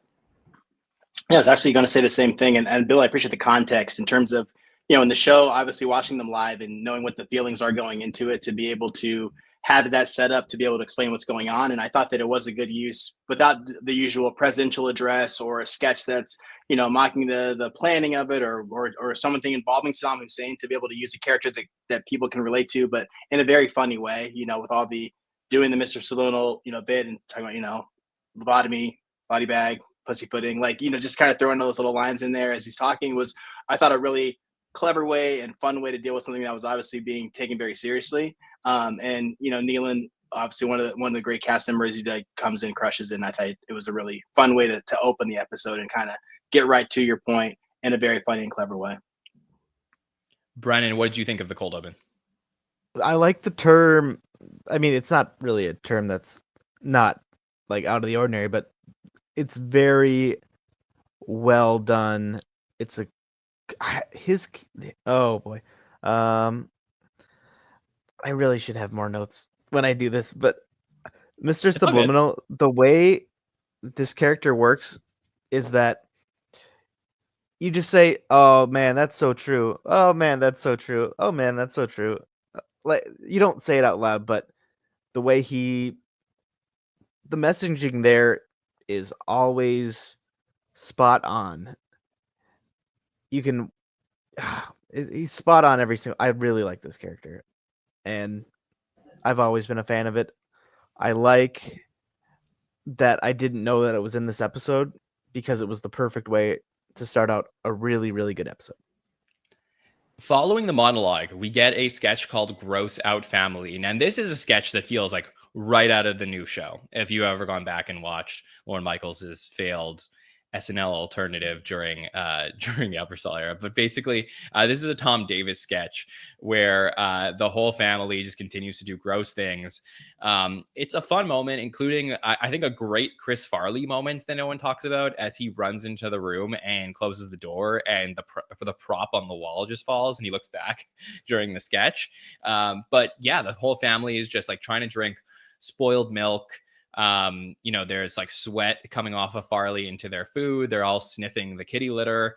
It is just one gross thing after another. It's so simple of a premise that you might not love it if you're looking for something a little bit more complex, but this is just as advertised a gross out family.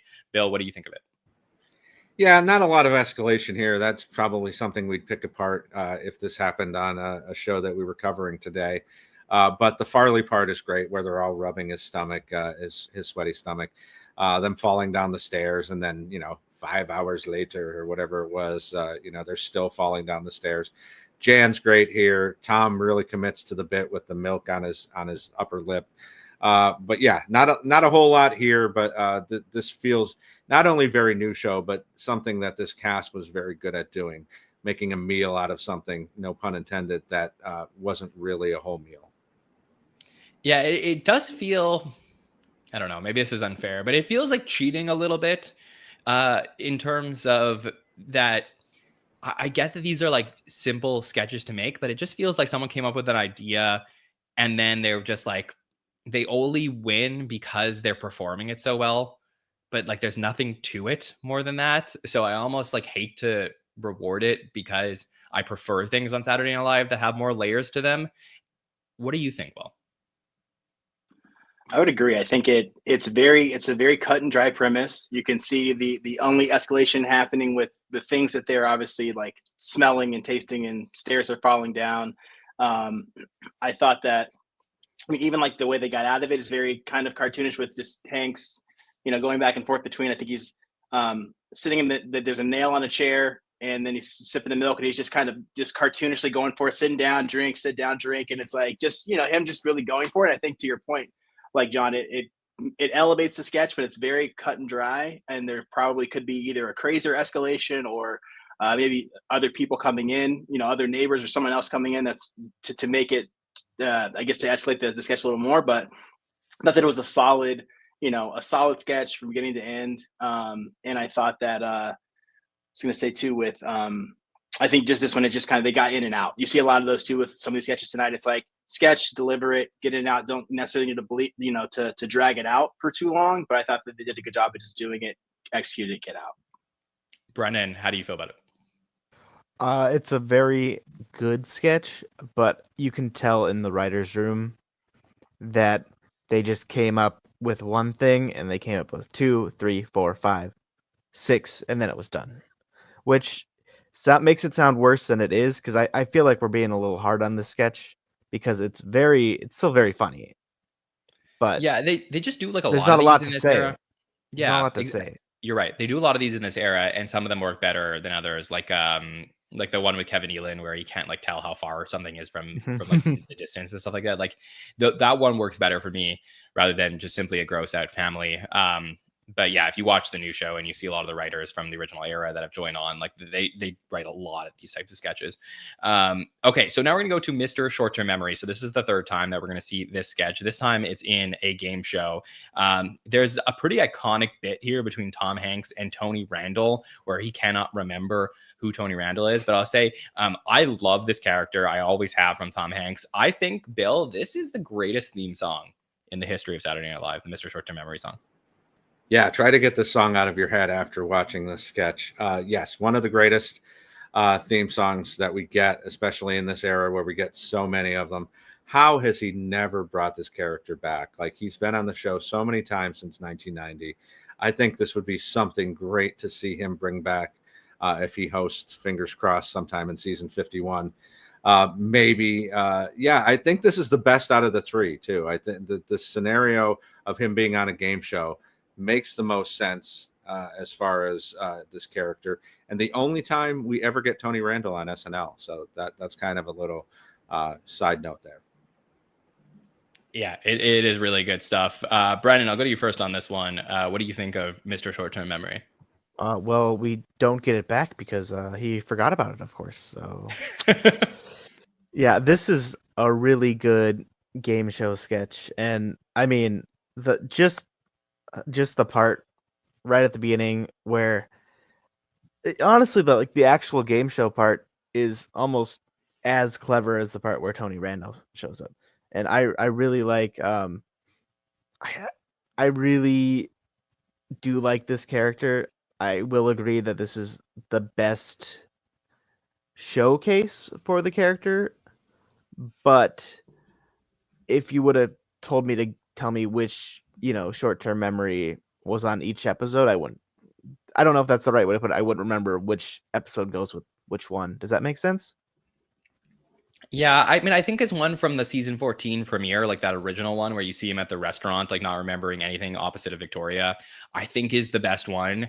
They just have the best ideas for it. But like they have like a really good bit here with Tony Randall where he hands him the autograph, or he asks for an autograph, and then he hands it to him and he goes like, do you just like hand these out to people you meet? Yeah. And I love because I think that's like what Tom Hanks does really well with this character is that it's not just in the writing. It's not just like, oh, haha, this is funny that he forgets everything. It's also like the mood changes or mood swings as he goes from like very excited about something to like kind of like not understanding what's going on and why. And then it gets to the point where Tony Randall gets so frustrated that he's going to try and manipulate the guy.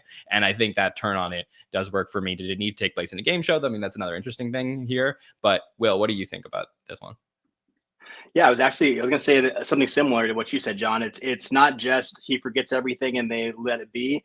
Him having those mood changes with the autograph thing, being so excited to meet Tony Randall and then forgetting and then being really dismissive about it, and having those turns within the sketch, I think really makes it fun and not just, a premise that doesn't get to the other layers that you can explore.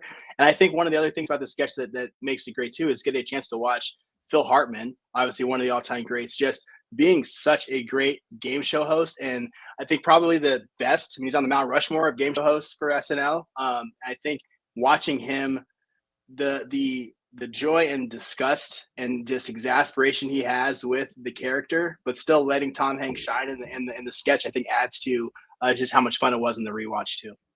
Yeah, no doubt. No criticism of Phil when I say like should this taken place in a game show, just because in the other context where I think we see him in a hospital as well as a restaurant. So like those feel more like everyday life as like, why are we forcing this person with short-term memory loss to be on a game show? But it is great. And like I said, if you've never heard the Mr. Short-Term Memory theme song, please go and listen to it. It is the catchiest song they've probably ever come up with on the show. I just remembered the 3 where he buys the color TV 3 times. Yeah.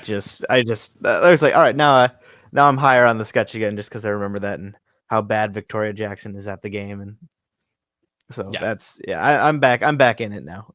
He's just avoid me. so good at this character. Okay, so then we see Edie Brickell and the New Bohemians. I think the most interesting aspect of the 2 performances here is I'm pretty sure this is the episode where Paul Simon is there. Is it not, Bill? This is not the Paul Simon episode? Okay, so which one is it then? That's like 1988. Yeah. Okay. So then maybe Paul Simon in the building because Edie Brickell is there, so it makes sense for it to easily put him in the 5 Timers Club. But still, that's an interesting like background moment that if you don't remember, and still together.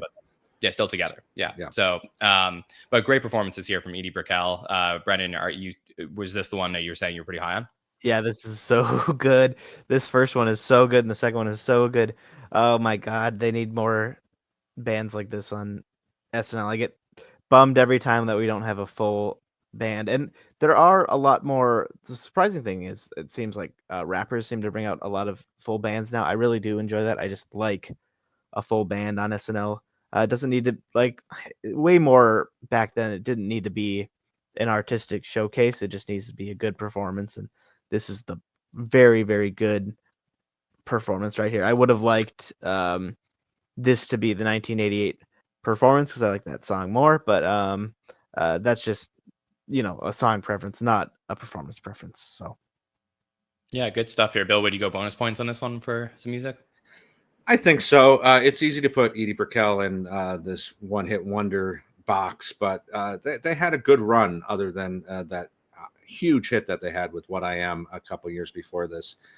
So yeah, I was happy to see them back on the show so quickly, even if these songs aren't as memorable in pop culture and top Billboard hits. Then we get to Weekend Update, where we are going to get as one of the only correspondents, or actually technically the only correspondents on the show tonight, is 3 versions of Dennis Miller, where we get the real Dennis Miller alongside Dana Carvey's Dennis Miller, and then in comes from the top rope Tom Hanks's Dennis Miller as they're going to sing Jingle Bells all together. And we get this amazing visual of the heads bopping and all of that. Will, was this a fun moment for you? It was definitely a fun one. I mean, rewatching the update piece overall, I was kind of left me wanting until we get into the Jingle Bells. Like I said, I'm always a fan of people impersonating each other, especially in front of that person. But Carvey coming in, and then the escalation with Hanks coming in, and them singing unison and giving the little barbs and stuff in between each line, I thought it was really fun. I thought it was a really fun way, with it being close to being a Christmas episode too. It was very, very topical. Like, made a lot of sense. And I thought it was a good use of all 3 talents. I really enjoyed that one. Yeah, Bill, I know how much of a Dennis Miller guy you are. So do you like seeing the alternate Millers? I do. And one of the things that I remember, since, I can remember the beginnings of the internet. No old jokes, John. But, video was hard to find. When was that? 95, 96. Okay. But like, it was hard to get video because it was so hard. The system wasn't set up to carry stuff like YouTube at that point. And I can remember one of the first videos I saw was this quick time video of the 3 Dennis Millers doing this. And it's so perfectly done. Tom just adds to this all the great lines with Squee Squab and Captain Hairdo and, throwing the laugh in there. How fun it is to laugh and ride. It's such a warm Christmas SNL moment here from these 3 guys. Yeah, awesome stuff here. At a time where Dennis had such a strong personality and brand that he brought to the show, and was really just known for being the guy who brought back Weekend Update to Saturday Night Live, and I think that it was just so easy to make fun of him, and he was a great sport for it. Brennan, anything you would like to say about the 3 Dennis Millers? Well, I don't remember if it's Carvey or Hanks that says, "Hey, you're the one that talks like that," like in just like a not a mean way, but you're like, we're doing the impression because that's just how you sound. And there is one joke in Weekend Update. Like, I'm normally pretty good at getting the old jokes, but there's one joke that I didn't get where they pull up a picture of a guy and he goes, "Beware women, beware, this guy's gonna steal your girl." I just didn't know who that guy was. You have to. Oh, it was like yeah. I didn't get saw that it one. and thought the same thing. Mhm. I didn't know who it was. Okay, if anyone in the chat remembers, if not, I'll do a quick look while we're going through our next sketch. So how about that? Let me jump over to the first. Oh, Bill, do you know it? I don't. I was gonna say about the other joke that I really like when they're talking about putting condoms on cucumbers, and he's like, "I got to live the rest of my life trying to live up to vegetables." Mhm. Yes. Yeah, tough sledding out there. Okay, so after Weekend Update, we go to a sketch that this is a pretty interesting sketch where it is the global warming Christmas special. Essentially, it is an opportunity for the cast to do some impressions and talk about global warming. So we get some really great ones with Tom Hanks as Dean Martin, Mike Myers as Carl Sagan, Victoria does as Sally Struthers, which I think was really well regarded in terms of some of the commercials that she was doing at the time. And there's a bunch of other ones in there too, including an appearance from Ralph Nader. Is this the longest sketch of all time? Is that where this lands? I wouldn't It's say like that. 9 minutes though. Yeah, I think like Pepsi syndrome so much. Oh yeah. Yeah, from season 4. There's some like really long ones in season 4 and 5. When Mike was on a couple weeks ago, he was talking about a really long sketch as well. So it's probably up there. It could be like top 20 longest of all time, but it's definitely a long one. And I think that's part of the reason why this sketch ends up being brought onto the Omicron episode from Paul Rudd in season 47, where like they're trying to fill time because they have this hour and a half block and they only have 3 pre-tapes and giving, I guess, update and then giving Paul his jacket. But like they're looking to fill time. And I guarantee like the conversations where they were like, what Christmas sketch do we have that can fill a 9-minute block? And this one just ends up in 2021. And I remember watching it being like, no one knows what the hell's going on here because it is so a 1990 sketch that ends up there. So I just think it's like an interesting one to talk about now, thinking about it, Bill. But let's talk about this test in its entirety. Yeah, I think that's a good point, John. And nobody in 2022 knew, or was it 2021? That all mixes together. Yeah, I think it's 21. It was 21, yeah. Nobody knew who Isaac Asimov and Carl Sagan and Crystal Gale were. The Sally Struthers commercials, while hilarious in the late 80s and early 90s, had long been forgotten. So, yeah, there's nothing in here other than seeing a young Tom Hanks as far as, younger viewers. So it had to be something along the lines of what you're saying, John. But I do enjoy this a lot. And I think, Victoria keeps coming up in this countdown because of the episodes that happen to be coming up. This is a spot on impression. Go watch a Sally Struthers commercial on YouTube with her talking about Ethiopian children, and trying to feed these kids. South Park obviously would do this about 6 or 7 years after this, an entire episode based on this persona. But I think Victoria really kills it here, and we get a Christine Zander appearance in an extended appearance where we don't get that much from her. One of the great writers from this era. So is what you're saying is that Victoria Jackson deserves redemption? TBD. She's really good in this episode, though. She's very good. Yeah, she absolutely is. Yeah, for sure. Will, what was it like for you seeing this sketch? I thought it was good. It was fun to rewatch it, as we get those in every era, just good long set pieces that get to just have the cast showing off a lot of their impressions and a lot of different talents. Everyone gets a little bit of screen time. And to Bill's point, when watching Victoria do the Sally Struthers impression, you can hear kind of audible, not gasps, but like applause and cheers from the crowd, like with how well she nails it. And when you are watching these episodes and you might have those pop culture references that you might not been around for or might remember, being able to see those reactions and the real-time reactions to people nailing these things and capturing things that you might have no idea what they're referencing, but are incredibly topical and really, get a laugh out of the crowd. It is really fun to rewatch those. And I think that you can tell watching, whether it's Myers, Victoria Jackson, they're all nailing their impressions, and Myers does a great job kind of anchoring it, and him with Hanks throughout. But I thought that it's a fun rewatch. Not being able to completely recall the details of every single person that's referenced and their relation to the zeitgeist at the time. It was still fun to be able to watch the cast be able to showcase themselves and their talents throughout. Yeah. Look, if maybe you're the type of person that has never gone back and watched old episodes of Saturday Night Live, like sometimes you're gonna hit sketches like this that you have to like look for extra context from. This one got a ton of laughs. Hanks was great. All the performances were great, but there is extra context here that I think you would need to be able to fully get all of the references here. Even Kevin Nealon at the end as George Hamilton, like that type of stuff. Nader, I think was a really funny moment for me that probably doesn't need that extra context, but just knowing all of the arcs of his life, I think that there are some fun lines in here as well. I want to go next to P-Whipped. I guess you can't say the full line here in its context or the name of the sketch, but P-Whipped, which is a game or is a talk show hosted by Jan with 3 guys on there who are clearly whipped from their significant others. And it's the back and forth as they're, talking about they're guys who have been in like female dominated relationships as they are getting calls from their girlfriends during the show who are upset that they're on a talk show talking to girls. So this is like a kind of a fun premise that I think in a night where you got a lot of simple and straightforward things, this to me had some layers to it that I forgot and enjoyed. It was a good commentary sketch. Brennan, did you like this one? I did. I saw I've never actually seen this sketch before. I don't know if I missed it on a rewatch, when I originally just wasn't paying attention when I saw this first time I watched this episode, but I had no memory of this one at all. And I saw the logo and I saw the word and I was like, oh, I know what this word is supposed to be because I'd heard the term before, but I didn't really think about it.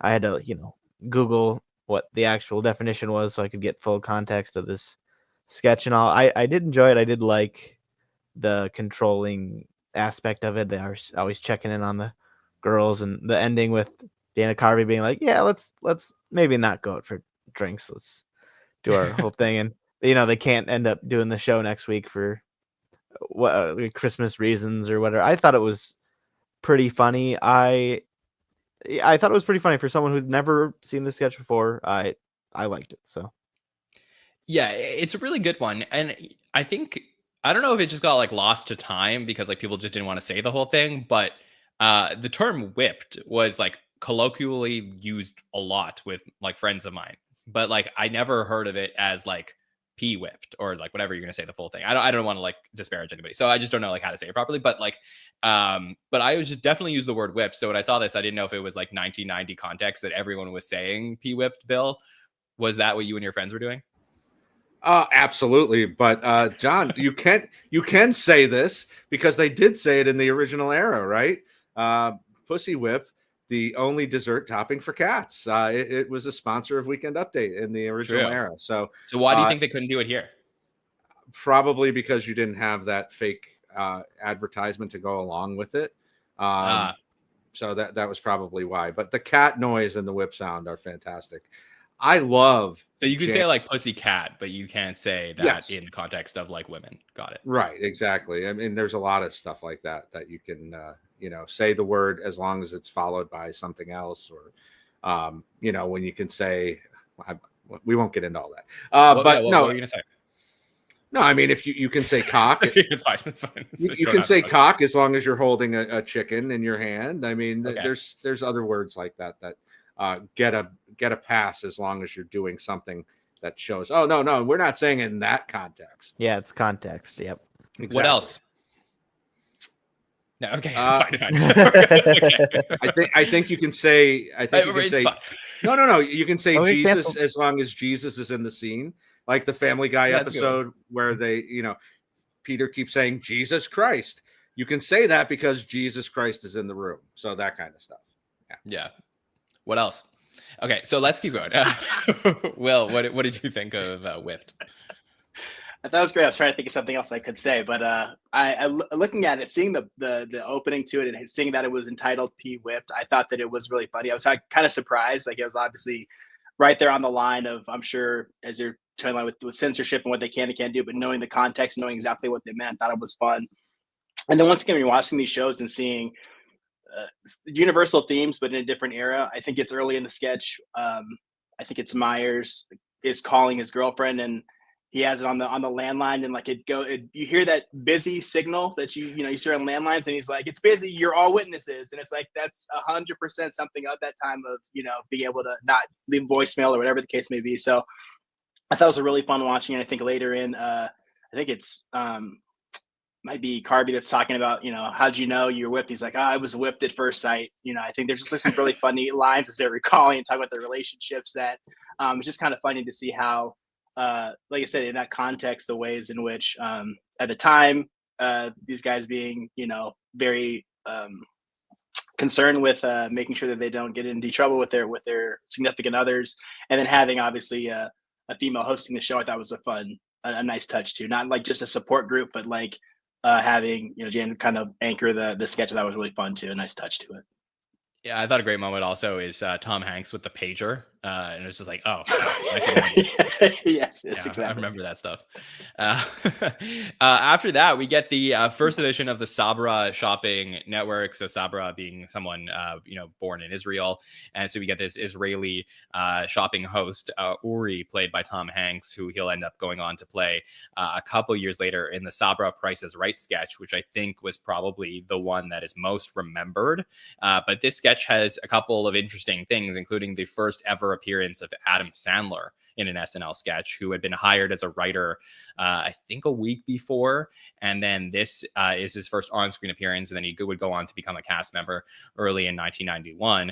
But cool to get the historical context of seeing Sandler on the show for the first time. He looks so young in this sketch. It's unbelievable. But Tom Hanks does a really great performance here as the Israeli shopping network host, and just negotiating with all of the people as they call and complain about the things that he sold them and tried to thrift to them.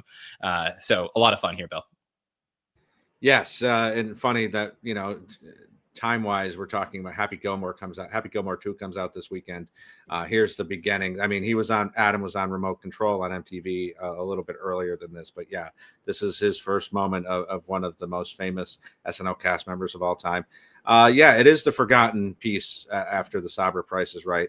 I know when I talked to Smigel, he's really proud of these. Like, he really enjoyed how these came out. And I think Tom just really brings the heat with this. Like, the way he says, look, I don't know how many times he says that in a row. Look. It's just so well done. Home shopping networks were kind of coming all the rage at this point. So to have a different take on that was really, really fun to see. And I've been to some of the smaller cities in Israel, and like there's a lot of shopkeepers that are like this, who talk exactly this way and try and just like give you things and take your shekels. So I think that there's like some accuracy to this. So it makes sense that Smigel would want to do this character, and definitely the Sabra Price is Right sketch is the one that I think a lot of people do talk about here. Guys, let's keep going. Let's talk about the repeating guy sketch. So this is another sketch with a very simple premise. Tom Hanks is a guy who comes home to see his wife, and then as she says something to him, he repeats back what she says and then realizes what she says and says it even louder. So we get this 2-set sketch where he's going to go off and go to therapy to try and remove his ability to repeat things, and then will eventually come home and his wife realizes, oh no, she liked him exactly the way he was before. This is a quintessential Tom Hanks sketch, and just like so written in his voice. Well done for him. So I think I like this slightly more than the Gross Out Family sketch, simply because it is just like one guy and you're examining like his viewpoint versus like a whole family. But that just might be a me thing. Will, what do you think?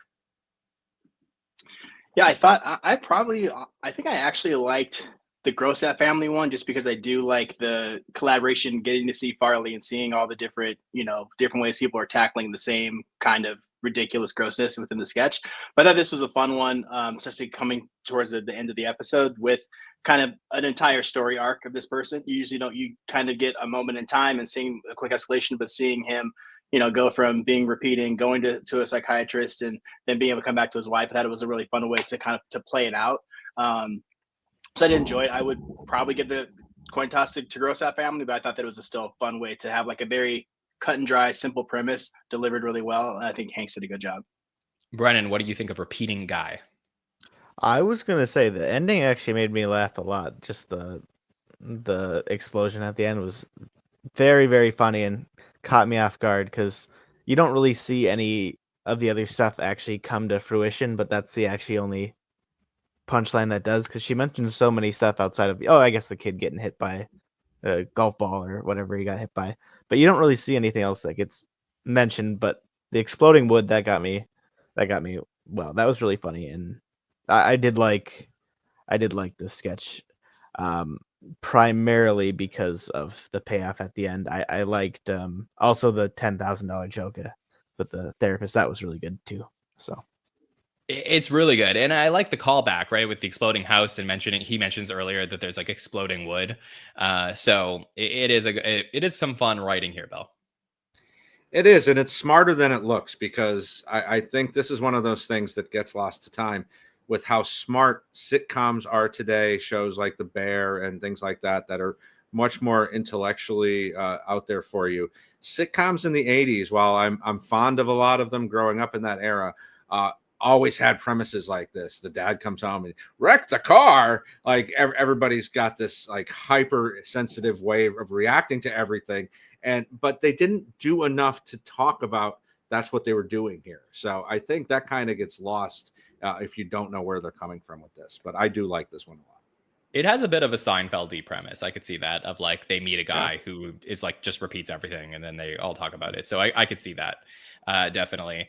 And there's also an interesting thing with this sketch where I think in the repeats they aired the dress version of this one where Victoria Jackson has like a major break, but in the live version, and I think I sent you guys the live version, she pretty much keeps it straight the entire time. Then we end the show on A. Whitney Brown, and this is something that I thought was interesting because A. Whitney Brown typically in his appearances would appear on Update to, go through some political message, but he almost has a Michael O'Donoghue-esque ending to this episode where he goes straight to camera to talk about killing a tree and what that was like.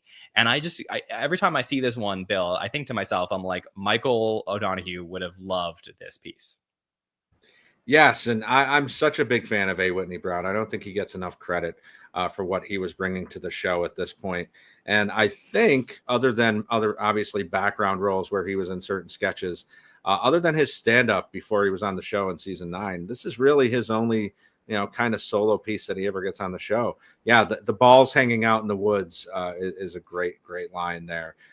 It is very dark, and it's an interesting way to end what essentially is a Christmas episode. Let's be fair. Yeah, it does definitely feel like this would be the last episode of the calendar year, but it is not. Yeah, super great stuff. Also, I saw Whitney Brown I don't think we interviewed him on camera, but I saw him at the red carpet at the 50th. And James and I were talking to him for a little bit, and he came over and he was just like hanging out with us for a while, just like chatting, and we were getting to talk to him. And he's just like still as nice of a guy as he's ever been. And yeah, truly like one of the good guys from SNL history. So that'll do it for the Tom Hanks 5-Timers Club episode here from December of 1990. Will, let me get your final thoughts. Here at 26, does it seem right? Is it too high? Is it too low for you? I thought this one would be higher just based on some of the legacy aspect of it with the 5-timer sketch and how much that's been an integral part of the show. And I thought that overall was a solid episode too. So a lot of fun parts and an all-time great host. And I think solid throughout. So I thought it might get a little bit higher. I mean, obviously we're separating the cream from the cream with this countdown, in general, but I did think it'd be a little bit higher, but I thought that it was a really fun rewatch, and you can see why Hanks was chosen early to be one of the guys, and the cast obviously was great then as well. Brennan, your final thoughts on this one?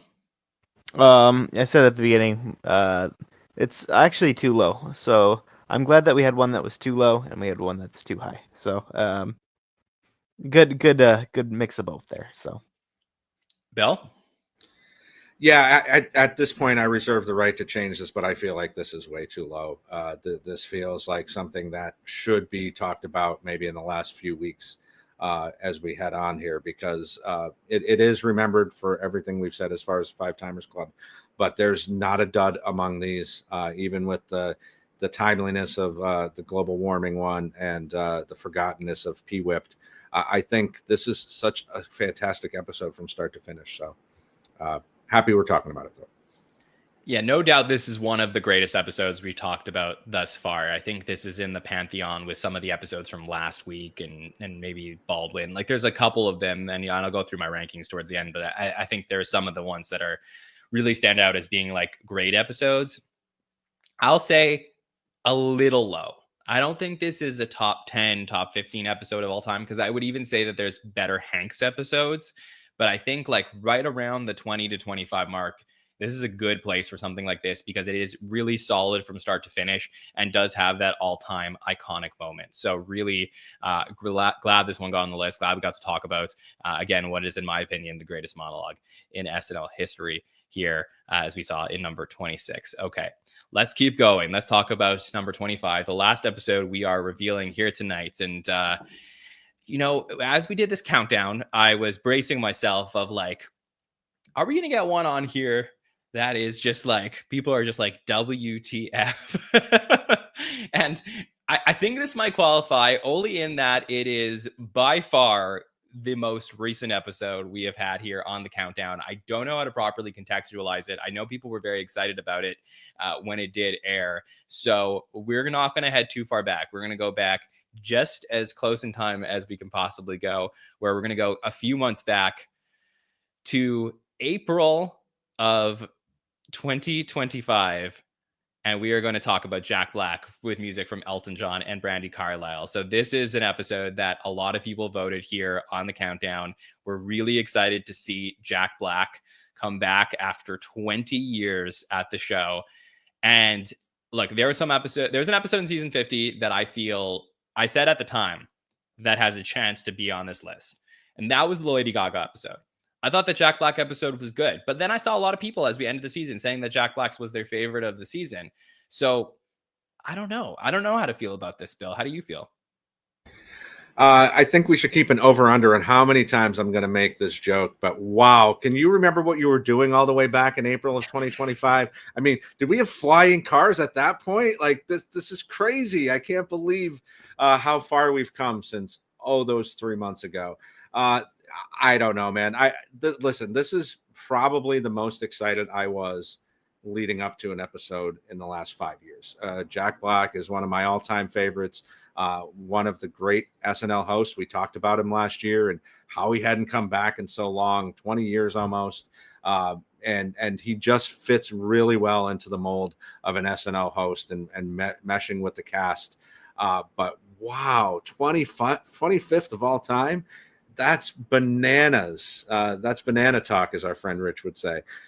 So yeah, I guess I'm happy to talk about this again. I didn't think I'd be rewatching something that I was probably on the Hot Take show for just 3 months ago, but here we are.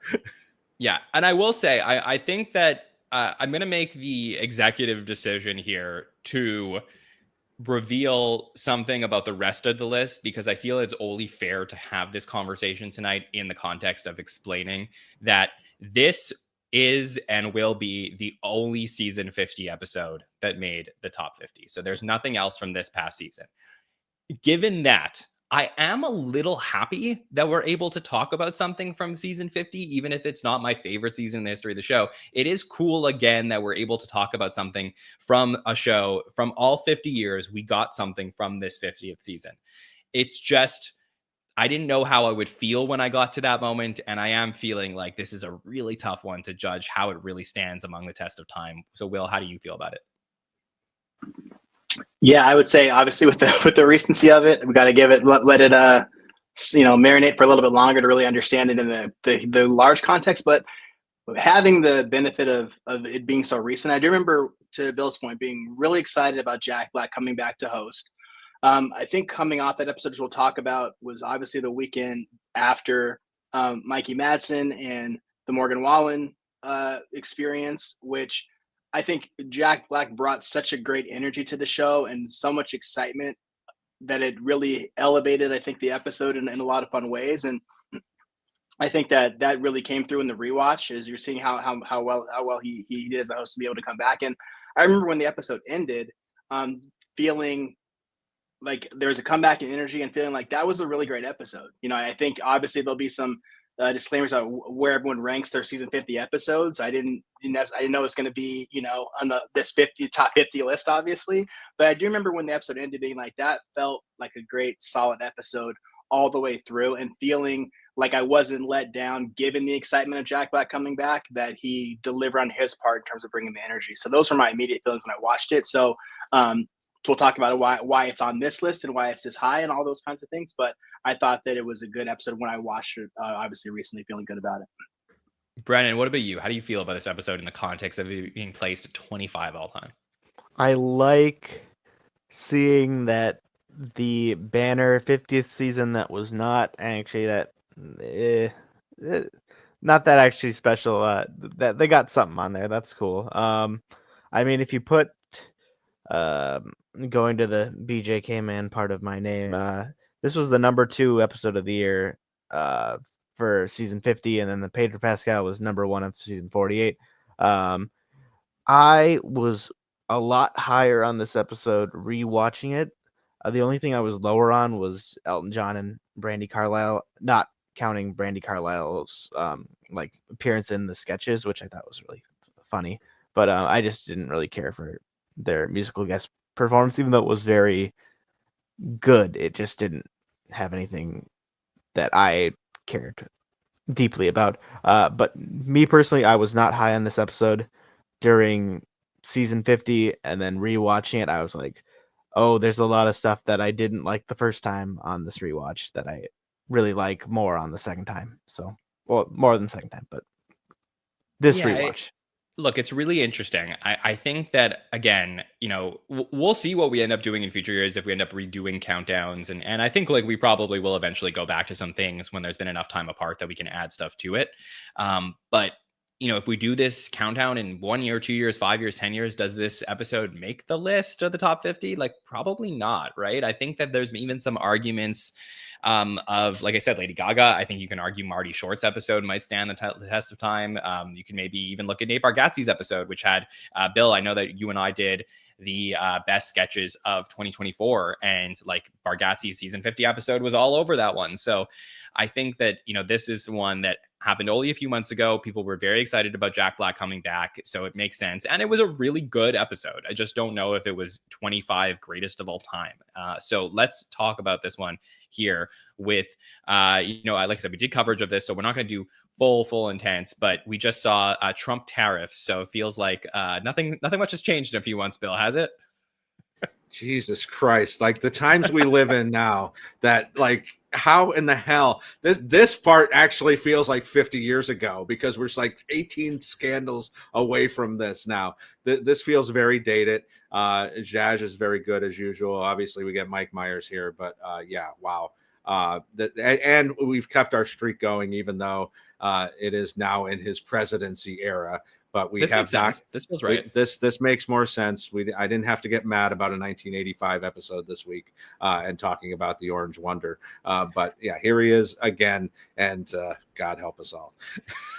Yeah, Will, I know you mentioned this is coming the week after the Mike and Madison episode, so naturally there is a line here in reference to it, which I think we were all very excited about at the time, that they had Trump, James say, "Get me to God's country," which was, added lore to the moment here. So revisiting this cold open a few months later, how did it feel? It was really fun. I mean, there's some really great writing in there. And, we just talked about, obviously, an episode from 1990 and not having necessarily all the political and pop culture context watching an episode. And this one, with it being so fresh, seeing stuff like that, the reference to Morgan Wallen, I think there's a point in time when he also is talking about making reference to, eating the cats and the dogs and, slow and slow, got to braise them, and all these one-offs. And saying, I want to go to there, Tina, referencing Tina Fey and 30 Rock. There's a lot of just fun lines that if you're here and in this moment, they make obviously a lot more, you can remember a lot of these stuff on future rewatches. But I think some of the lore and the excitement and some of those things will, in time could have this one have moved down the list. But it was fun rewatching it, having this much context in the moment and seeing how much fun they have with the writing and being self-referential, and, Zhazh is an amazing Trump. So it was great to rewatch. Yeah, Brennan, did you like this one? Yeah, I really did. I thought this year was really, I don't like to use the word bad at all with SNL, but this was a bad year for cold opens. It was nothing out of the ordinary that I really, really enjoyed, and I thought this was one of the better ones for sure. I did like, I thought Mike Myers Elon was always enjoyable when he popped up. Um, this is a very, very funny.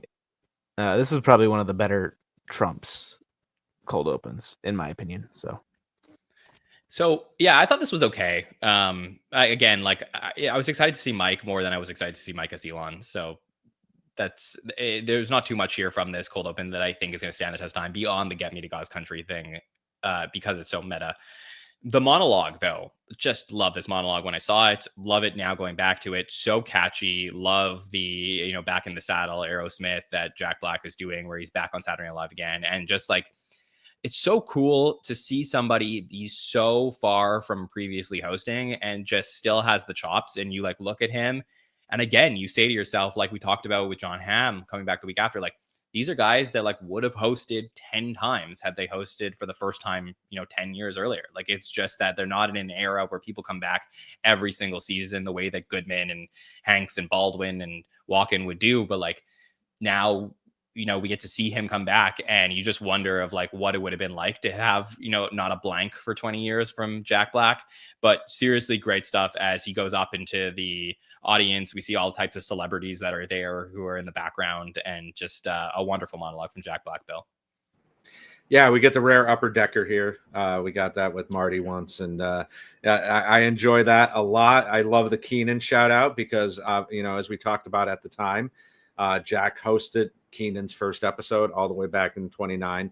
So as he's coming back down the stairs and starts talking to Keenan, it's a really kind of that's a meta within a meta moment for me that I really enjoy. But yeah, I mean, Jack with his musical monologues is always great. King Kong lives in my head rent free from when he hosted. So yeah, this is a great moment, and Heidi and Marcelo being included is great too. Brendan, I love the music of this one. Yeah, music. This is the best best monologue of the year. Very, very well done. I didn't know where it was going when it started, but man, did they have an idea for this one, and it's so well done. I don't think it's really a contest when you look at the best monologues of the year. This is so unique, but also not that we've seen it before, but I like that this is what they chose for Jack Black's monologue because it fit him perfectly. Very few times do we have a monologue that really, really, really fits the host, and this was a really good choice by them to play to the host strength and actually have him not just do a regular monologue, which I never thought they were going to do with Jack Black, but this was such a good choice. Do you feel the same way, Will? Yeah, I do. I thought that I really enjoyed the monologue. And one thing that I would, I guess one thing that was small about the monologue that I really enjoyed was the uncredited cameo by Kieran Culkin and Bill Burr, who were just sitting in the audience, and Jack Black tosses it to the marching band behind them, but not ever referencing them. So that was really fun. And, based on the news from the recent news, talking about with this episode, it was just nominated for, obviously SNL's got a lot of Emmy nominations. And this episode was nominated for Best Technical Direction and Camera Work for a series. And to Bill's point with it, the upper deck shots and the camera work, you'll see a lot of fun things they do with the cameras throughout the episode, kind of adds to some of the fun. There's a lot of fun angles, a lot of things they play with throughout the episode. And you kind of see that how much they're going to play with that to start, and the musical numbers. And, Jack Black, obviously very musical talented. There's a lot of musical elements to this episode too. So it's like a very fun way to set the tone for what you can expect the rest of the episode. And it starts with his monologue when we first get to see him bring that energy back to the stage. And I would say this episode does remind me of the Gosling one in a little bit, because I do feel like this front half is pretty good. Like from the monologue through to update, there's a lot of good, solid sketches in a row here. Starting with Love Match, which is a dating show sketch. This is the Andrew Dismukes getting upset at Jack Black for dressing like Jurassic Park or like Indiana Jones. And it is so funny to get to see the again, the like almost break at one point where his co-contestant next to him like asked him a question if Indiana Jones is really from Indiana, and he was like, not really. And then he's like, and like Andrew plays that so well. And again, I just remember saying at the time, like it was so cool to see Andrew like get back to like the things that he does so well on this show. So, pretty solid stuff here, Bill. Yeah, it's funny to be talking about this immediately after talking about Phil as a game show host with the Tom Hanks, Mr. Short-Term Memory, because I think this is a lane that Dismukes really excels in and could be up there with a Hader or a Hartman if they give him more opportunities in this game show host. There's something really, really funny about how angry he gets, physically angry he gets. Biggest fear, I gotta say, snakes, is such a great moment. This sketch and one other one that we'll talk about before update, I think could keep it in the conversation maybe 5 years down the road. Yeah, and I want to just jump over to the next one for you guys with the Flaming Hot Preparation H, because Jack Black last year was voted 47 from the fans in the greatest host of all time. And after watching the Flaming Hot Preparation H, as he basically leads the sketch by himself, as he's putting the Preparation H on his anus, as he says in the sketch, it just, like, as I see him bent over on the couch doing this, the picture itself rings to me that there is no way this guy is the 47th greatest host in SNL history, especially after this fourth time. Like, I look at it and I just see how he can like carry things by himself. Like, Jack Black could have his own show. Like, he's that good. He has this quality to him that not just in stature but in energy that I feel is so like John Belushi-esque, or even like Chris Farley at times, that really the show has been missing, and that he brings to these sketches. So, Will, for me, going back and revisiting this commercial as he leads it by himself, I just get amazed at how great of a host Jack Black is. Yeah, this was a mistake. Him yelling that as he's having sweat pour from his face was definitely fun. The first time watching it and on the rewatching, you're absolutely right, Johnny. He brings a he's very obviously very likable guy. Seems like he really truly enjoys being on the show, and he throws himself 100% of the sketches that he's doing. And even, whether it's live or the pre-tapes, that's a really fun one on a very silly premise, and he sells it. And it's basically, just him with the, CGI Chester Cheetah or whatever, with him in the sketch. And he does a great job of delivering a very silly and ridiculous premise with a lot of energy. It's so good, Brandon, to get to see this one again. Yeah, it was, once again, I'm going to keep saying this probably about 8 or 9 times throughout the sketch, is that I wasn't as high on this one until I rewatched it, and I don't know what I was missing. I really don't. This was very, very good. Very good, and especially when you have another really, really good pre-tape in this episode that really overshadows it. It's probably my favorite pre-tape of the year. This one is really, really good, and it still would have been a really good episode without the second one or without this one. So, like, you could get rid of either of them. Still a really good episode. A great episode for pre-tapes, especially following this Tom Hanks episode we just talked about that had no pre-tapes and was an all-time great episode. So it is interesting to see how diversity in the way that these episodes of designed could be designed doesn't necessarily, like, it's not one format that makes SNL so great, is I think what I'm trying to say. Bill, you revisiting the Flaming Hot Preparation H, how did it feel? Yeah, everything these guys have said. This is one of the great things about Jack Black, and this was true when he was 30, and it's true when he's 50 something now. Like, to get somebody like this to be like, he's a famous movie star, he's made millions and millions of dollars. We need you to pull your pants down on live even though it's pre-tape, on live television, and pretend to put this cream on your ass. Is that okay with you? Of course he's all in on that, because he's Jack freaking Black. So yeah, this is just another indication that we should have gotten him many, many more times other than the 4 now that we've gotten. Definitely. Next up, we get a live sketch that is all about the one-uppers that was very compared to Debbie Downer at the time, just based on sound effects as people are making faces towards the camera as they say something. This one, I saw such mixed reviews on. I still don't know where people landed on it ultimately. Bill, you're making a face. Weak part of the night for me. Only carried by the fact that these facial expressions are really, really great. The screeching eagle or whatever the hell it was doesn't really do it after the first or second time, not even by ending it with Heidi bringing out the bird itself. This was kind of weak. Sorry. I think I laughed at it, and then it went on a little bit, and I started to like tear it apart and being like, what could I have done to make it better? But I still don't know, because it had something for me that really clicked. How did you feel, Will?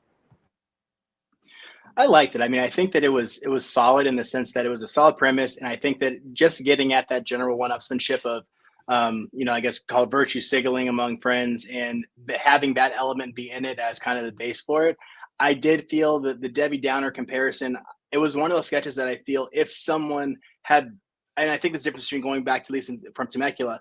It's a sketch that I think is fine in its own right. The breaking when it happens takes it to another level that gets it outside of the vacuum of the show, and that's when people get excited about seeing people break on the show, and it gets another light. But it had those same elements, like so the sound effects, the fun with the camera angles, looking up, looking to the right, looking to the left. There's some slight breaks in there, and I feel like it's one that is is going to be lost to time. But had there been a break, I think that would have been something that took it to a level. But without it, it was just kind of like a fun social commentary premise with some silly aspects with the eagle sounds, and it's on to the next.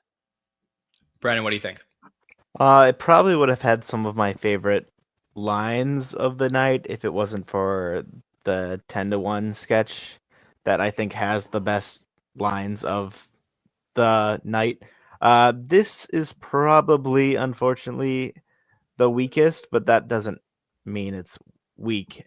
It's just weak compared to what else is in this episode. I really like a lot of the lines in this. I think they're very, very funny, but the better lines come from the Times Square episode at the end, and that is one that I'm very excited to talk about. Okay, so we'll get back to you on that one. I also see mentions of Penelope in the chat, and I do remember we talked a lot about that. It's just that I'm such a big fan of Penelope, and Kristen does such a good job with that character that I think it's hard to do with everybody. So next up, we have The First Play, which is a sketch I loved getting to rewatch this one. It was so much funnier to me on the rewatch than it was even in the original incarnation. Seeing people not understand how a play actually works for the first time. And just there was a lot of like little things that they would do as they would respond. And like they would say something and the whole crowd looks back. And Jack's voice in that, I love that he like wasn't singing in it and that he was doing something different. Like that was one of the great things about Jack Black's night here, is that he was doing like so many different types of comedy, and his just like arguing with everybody who was doing the play really clicked for me. So Bill, I really enjoyed this one.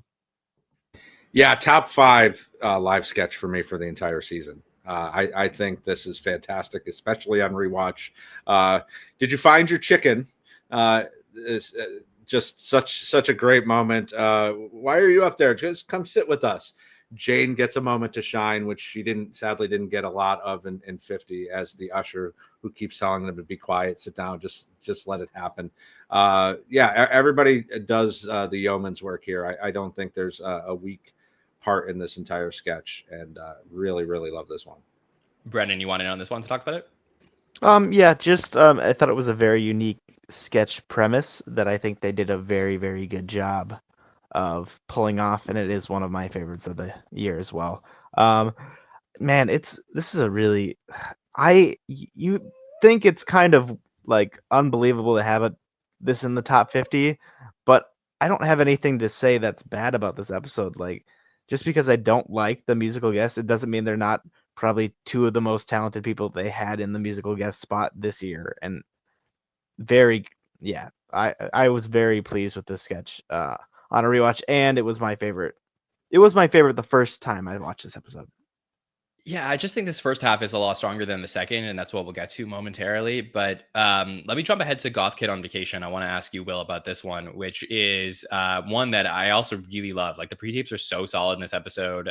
Again, starts off as like what looks like an ad for vacationing in Jamaica when we get to see Michael Longfellow as the Goth Kid. Really broke this one down in detail with Deej on our Patreon show that week, where we were going through everything, including the My Chemical Romance. And I just like love that Michael Longfellow was doing something a little bit different. And it almost felt like between this and then what we got to see on him from Update towards the end of the season, like it's still too early, July 21st here to talk about it. But like if Longfellow ends up like elevating himself at the show going into year 4, like do we look back at this episode as potentially being a turning point for him, or even the 2025 half of the season with like the Oedipus sketch too? Like there's a lot of good stuff here from Longfellow and Goth Kid on Vacation. Will? Yeah, I was just in the same boat watching it live and on the rewatch, seeing it start off and wondering, where is this going? Is it going to be just, general come to Jamaica, or, just is the song going to be about Jamaica, and having that turn to focusing on the goth kid and having, poking fun at just that, the visuals of that, and how Longfellow is doing a lot of stuff visually, and with the mannerisms and the situations they have him in throughout on vacation. I thought it was really, really fun. And Jack Black, like you said, coming in and kind of elevating it too with his, emo verse in the middle of the song. It was just a really fun pre-tape and a really fun rewatch. And to your point, it is a really good showcase for Longfellow. I think he obviously has started off really hot and like has gotten going into season 4, still a lot of runway ahead of him. But it was a really fun showcase for him, and I thought they really executed a fun premise, and he did a good job in it as well. Yeah, great stuff here, Brennan, from Goth Kid on Vacation. I think we were talking about this being one of the people's favorite pre-tapes of the season. Yeah, not my favorite, but that's I feel like that was being a little too low when how I said it. But I really like this sketch. I really like I really Jack Black's performance as Gerard Way ripoff. It's probably, if I had to pick a single moment, like that's a top 5 moment of the year. Even if it doesn't get this sketch, this pre-tape as one of my favorites of the year. I love that section right there. I think the music is really, really good. I see a lot of the chat saying how the music is just still caught in their head. So that's how something is good, for sure. Bill, any thoughts on Goth Kid on Vacation that you want to mention? Yeah, the only other thing is it's fun to see sometimes. Like I enjoyed this, but I didn't love it. But hearing the community, hearing the chat and live take show, hot take show, hearing what people say, and going back and watching something like this to see, why is everybody as high, and enjoying it more and more every time I watch it. This really works. I think Jack elevates, as Brennan says, I think Jack elevates this from like a B pre-tape to like an A plus. His part in this is phenomenal. So yeah, I like this one a lot. For music tonight, we get the pairing of Elton John and Brandi Carlile, which is a really cool pairing for season 50. Obviously, Brandi Carlile, one of the most prolific musical guests of the last few years. Elton John has a large history with Saturday Night Live, including hosting previously and being the musical guest a couple times. And at 78 years old, getting them together was so good. So that was really, really a great part of season 50. I think the music a lot of people are very happy with. On Weekend Update, we get the appearance of Marcello and Jane as the couple you can't believe are together. So, I know people like that as, something they saw in the first half, and get them back together again. But it's really Ego Wodem as Miss Eggy, who has this moment that I think we're going to look back as being the iconic moment from this episode. Even though Jack Black is so dominant, the Miss Eggy moment might outshine it in the long run, where she's doing stand up in front of the desk and then prods the audience, who will end up saying shit, and then it'll just result in Ego just saying lines like Lauren's gonna be mad at y'all, and some really good stuff here from Ego. Bill? Yeah, shit, one of those words that you can't get around no matter what. Going back to what we were talking about earlier, there's nothing you could do on broadcast television to get that one through. This is great. It's almost overshadowed by the fact that the audience cursed, because I think there's some really good moments here besides that for Ego. Her interaction with Colin always bringing it, like, you're not 50, what she's talking about. Yeah, the Lauren's going to be mad at you is going to be something that's played on clip shows constantly. Yeah, well, this is such a great moment, even if it's just been a few months going back to it.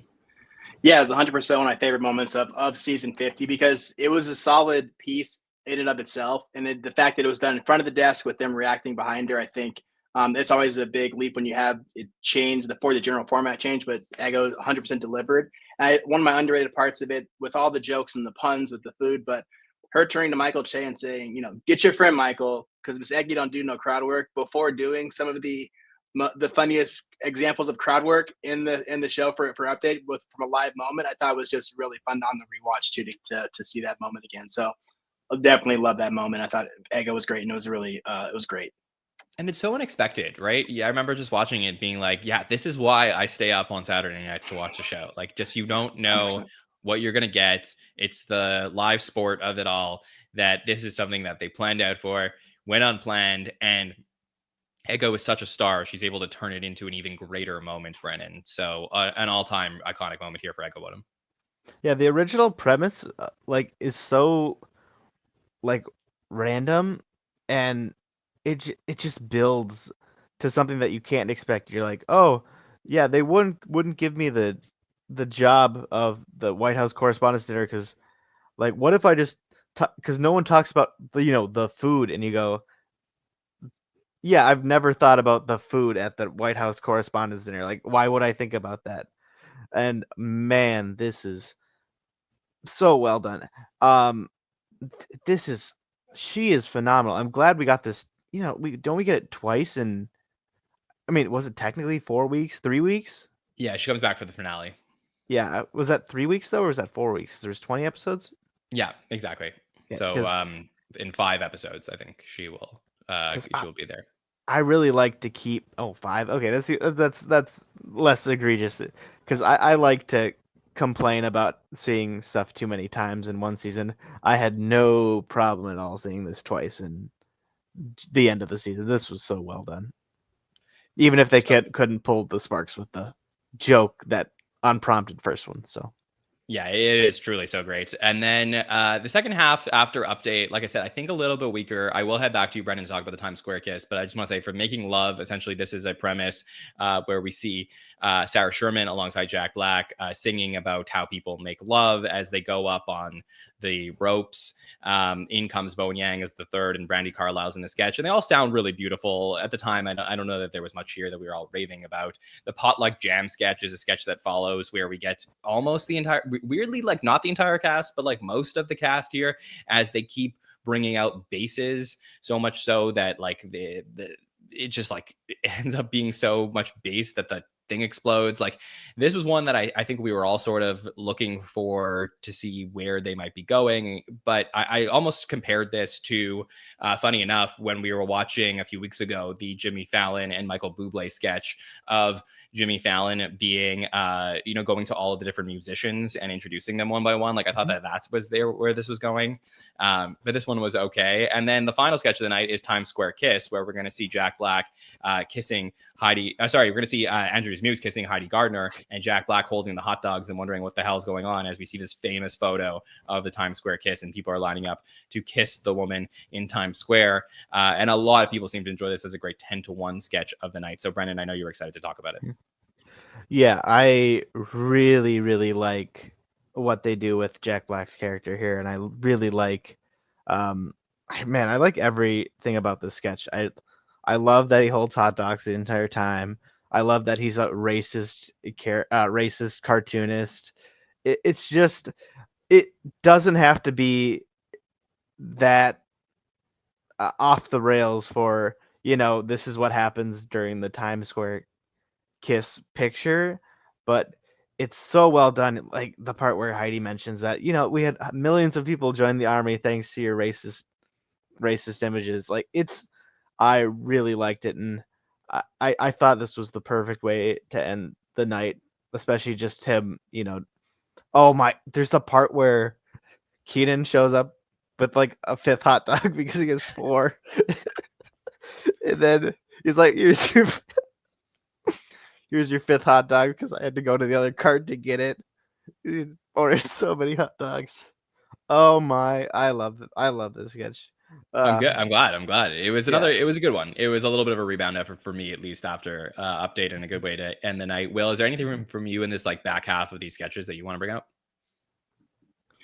No, I mean, I think that it was obviously going to be hard to top Miss Eggy after update. I think that they did some it was like a lot of fun, solid way kind of to ease into the night. I did enjoy Times Square Kiss. It was just a very funny, silly. It was a silly premise with some minor explanations in there. Finding out that he's a racist cartoonist, having all the hot dogs, and Jack Black really, I think even too as he's seeing his girlfriend get kissed, and doing the relationship's over, and 3, 2, whenever you're done kissing her, like all those kinds of interactions. I thought he did a really good job with, and it is a very fun, silly way to end the night with a 10-1. So that was a good one.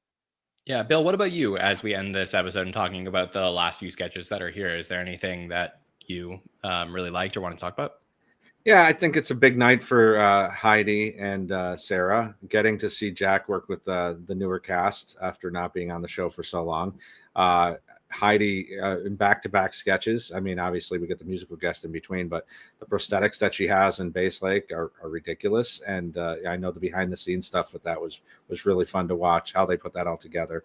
And she really kills it as a trollop here with kissing all the guy, and then Jack trying to kiss a girl to get back at him, and here comes Sarah, and she basically like punches him or kicks him or something like that. But yeah, this is a 10-to-1 that really works in the traditional sense of the word. A trollop. Yeah, Is that a common word? I'm holding a trollop, John. I don't know if the people watching on audio can see that, but it's like a whore. That's all. You're holding a whore? Yes, I am. Okay. Start on delicious dish. Look it up, John. Look up trollop. Okay. All right. Okay. Let's give our final thoughts on Jack Black and Elton John and Brandi Carlile's episode here at season 50, where this was probably the most surprising moment I had, where I looked at the final results and I was like, oh, all right, well, let's talk about this one. Let's embrace the challenge of having to talk about an episode from just a few months ago that we just talked about and see if it does stack up as one of the greatest of all time. I certainly think that there's moments here that are really great. I think 1 year, 2 years, 5 years down the road, like I said, like I think we're going to look back at Miss Eggy and a couple of these Goth Kid on Vacation, Flaming Hot, Preparation H, like some of the live sketches. It's like there's arguments here, Will, but how do you feel now out of it ending up at 25? I think I'm in the same boat as you, John. There's, being here and having the benefit of it being such a recent episode, still had the excitement, can truly understand the cultural relevance and how some of these sketches and these moments got outside of the show, and we're part of casual conversation with fans that don't aren't religious devotees like we are. But I do think that if we get to 2 years, 5 years from now, a couple moments will live on. But I would think that this would probably be lower on the list. So it does have the benefit of a little bit of recency bias, but at the same time, based on the spread we've seen throughout a lot of the voting for these episodes, want to give the credit as being a solid episode and a fun rewatch. But like I said, we'll see what time does to this one as we move forward with more SNL to come. Brennan, let me get your final thoughts on this episode. Yeah, of the three that we were tasked of watching, it's probably would have been the lowest on my list, but Pedro and Jack Black would have been like this, and then the Tom Hanks one is like up here. So No doubt. yeah, these three don't really go together. It doesn't make sense for them to be listed to near each other. So yeah, I get that. So Bill, for you, is this the right spot for this one, or did it trollop its way onto the list at 25? Thank you, John. This is ridiculous placement for this, but I can forgive this because there are plenty of fans, like you say, that don't go back and watch the whole series. Maybe there's people who just jumped onto SNL this year who are a fan of this podcast, and this is their favorite of what they've seen so far. And good on you for participating. And I don't think this is anywhere near the 25th best episode ever of SNL, but I'm not totally mad at this. So I think and talking about Jack Black is always a treat. Yeah, Trollop, as an trollop SNL out. trollop myself, way too high. I think that this is one that is certainly in the better half of the series. Is it lower than Pascal for you? Like a lot lower? Yeah, it is lower than Pascal for me. I think it is, and I'll show you guys. I'll show you my list in just a second. But I do have it lower than Pascal. I think I do actually have this one. This isn't the worst episode we've talked about so far on this list. But yeah, I just wouldn't. I think this is too soon to rank this in this spot. But it's not only that it's too soon. I just think that there's stuff that is really great here, but not like all-time great. Like there's moments that I think are good. And like, there's also better Jack Black episodes. Like you got to think about that with the host a little bit when you're talking about like how to parse through great episodes from certain hosts. Jack Black has been one of the best hosts in SNL history, and he's hosted some really good shows. So yeah, definitely something to think about, and we'll certainly come back to as we talk about this list as it continues to go. So next up for the last segment of the night, Bill and I will tell you where we put these episodes on our list so far. And to make it very simple, I will put them up on screen, and Bill, you'll go first. You'll just say where you place this, like around what point of your list, instead of going through all 26 or 28 episodes so far. So I'm going to put this up on screen right here, and I'll make it nice and big for you to look at, Bill. So your list is on the right. On the left, we have the new episodes that are added. Bill, where are you putting the Pascal, Jack Black, and Tom Hanks episodes? Yeah, so for now, I've got Jack Black at 20, right behind Seinfeld and ahead of the season 47 Sudeikis that we talked about, for a lot of the reasons that we've talked about. I think this and Sudeikis are very similar as far as recent, and not really sure in the grand scheme of things where they would fit, but feels like the right place. I've got Pascal at 13, right behind Patrick Swayze and ahead of your boy Jimmy Fallon. This is beginning of a beautiful relationship with Pedro, and I think this is a great episode for modern SNL. And then for Tom Hanks, I've got him at number 3. I still have Alec Baldwin season 15 at number 1, Will Ferrell season 34 at number 2. Hanks comes in here very close to the Ferrell episode. I went really back and forth on this quite a bit because I think there's an argument to be made for all 3 of these episodes to be number 1 thus far, but this feels like the right place. Yeah, I get that. That makes sense. It's not too different from what I have here. I do have the Jack Black episode at number 24 on my list, so only ahead of Michael Jordan and Lindsay Lohan's episode. I just couldn't put it ahead of some of the other ones that I have near it: Gosling, Conan, Hathaway. I think that there's just too many things that I just really love in all those episodes. And again, it's not that Jack Black's episode is bad by any means. It's just that it is among the lowest episodes I think we talked about so far. I have to keep that here around 24. Pascal comes in at 15 out of 26 episodes so far. So right in the middle of my list, where I have him right ahead of Sudeikis and Swayze, but below William Shatner and Seth MacFarlane. It is a really good episode, especially now a couple of years out. I'm able to just feel how strong it is, but it doesn't have the level of consistent greatness that a lot of the ones ahead of it that I have, where they have Shatner and Seth, and I have Seinfeld higher up than you. But yeah, I feel like that's sort of the tier I'm looking at here. And very similar to you, I also have Hanks in my top 5. So my top 5 right now are Sigourney Weaver. I have Tom Hanks at 4, Will Ferrell at 3 from season 34, and then Peyton Manning at 2 and Alec Baldwin at 1. I mean, I have bias towards the Peyton episode. This is my favorite episode of all time, but I also think it's just that great and really just barely has any duds. So I think that's a contender for 1, but I couldn't have put it above Baldwin. And I think that Will Ferrell's episode also just start to finish is so great. I think Hanks just falls slightly below for me, probably because of that Christmas 9-minute sketch, where I do feel it's just too of the era, where you really had to know what was going on. And then a couple other sketches didn't rise above very good. They just stayed very good. They didn't get to all-time great. And Will Ferrell, Peyton Manning, and Alec Baldwin's episode, I think, have consistent great sketches back to back to back. So for me, I think that Hanks at 4 is the place I wanted, only slightly below you. So Brennan, I'll start with you. What do you think between the 2 lists of where we place these tonight? Which one do you feel better about? Brennan, you're muted, so I just want to make sure we can hear you. I'm going to say I think a lot of us are disappointed at how low the Peyton Manning episode ended up on the top 50 list, because I agree with your love for that episode. I do like how high the Tom Hanks episode, that how high you guys had it, because I have it at very high on my list as well. Even though, like I said, I can't tell you if I put it in my top 50. I did 50 of them, and I can't remember them all. So sometimes you miss one, and that's not. It just happens. So I will put. I like your rankings more than our rankings, even though I was very, very high on saying that our rankers are normally do a very good job. So okay, all right. Will, which list do you like better right now? I think they're both very good. I would say that a lot of, I said, I said it before, it's kind of separating the cream from the cream on this one. I would probably give the nod to John's list, just because I think I would say that there's a couple of episodes that I think the Jack Black episodes probably near the bottom of what will ultimately the top 50, for what the final rankings are. But I do think there are some episodes that I think were better that John has ranked ahead of them.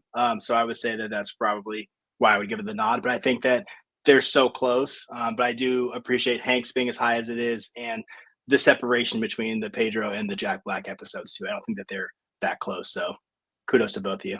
It's hard to do. All good. You suck, Bill. Okay. Let's go through Bill's predictions that he has here. So, as far as the 5 predictions that Bill made to start the season or the series, we will have the 5 timers to look at, and we add 1 to the list here today, Bill, with Tom Hanks's episode. You're now at 8 out of 10 with many episodes left to go. So you must be feeling good about that one. Yeah, I feel like that one's going to be in the bag in the next couple of weeks without knowing who's coming up. Yeah, 4 out of 5 premieres, no new ones tonight. 2 out of 6 finales, no new ones tonight. Cast members, 3 out of 13. That one is looking a little bit rough now. You need 10 of the remaining 25 episodes to be hosted by cast members. How are you feeling about that?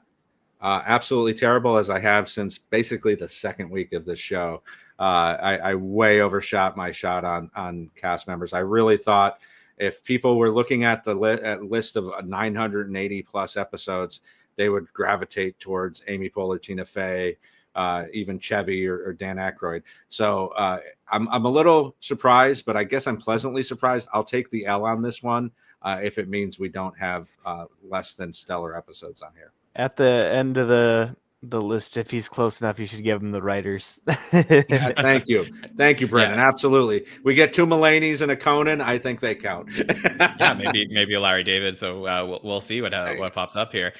17 now seasons out of 31 because we added 2 more seasons to the list here with season 50 getting its spot on the list, as well as season 48 getting its spot here. So we've hit all the recent seasons there with 47, 48, 49, and 50 all having episodes on the list here, but 17 seasons out of the first 25 episodes here on the countdown. So we'll see if he gets to 31. You need 14 more seasons to come up, Bill. Do you think you're going to get it?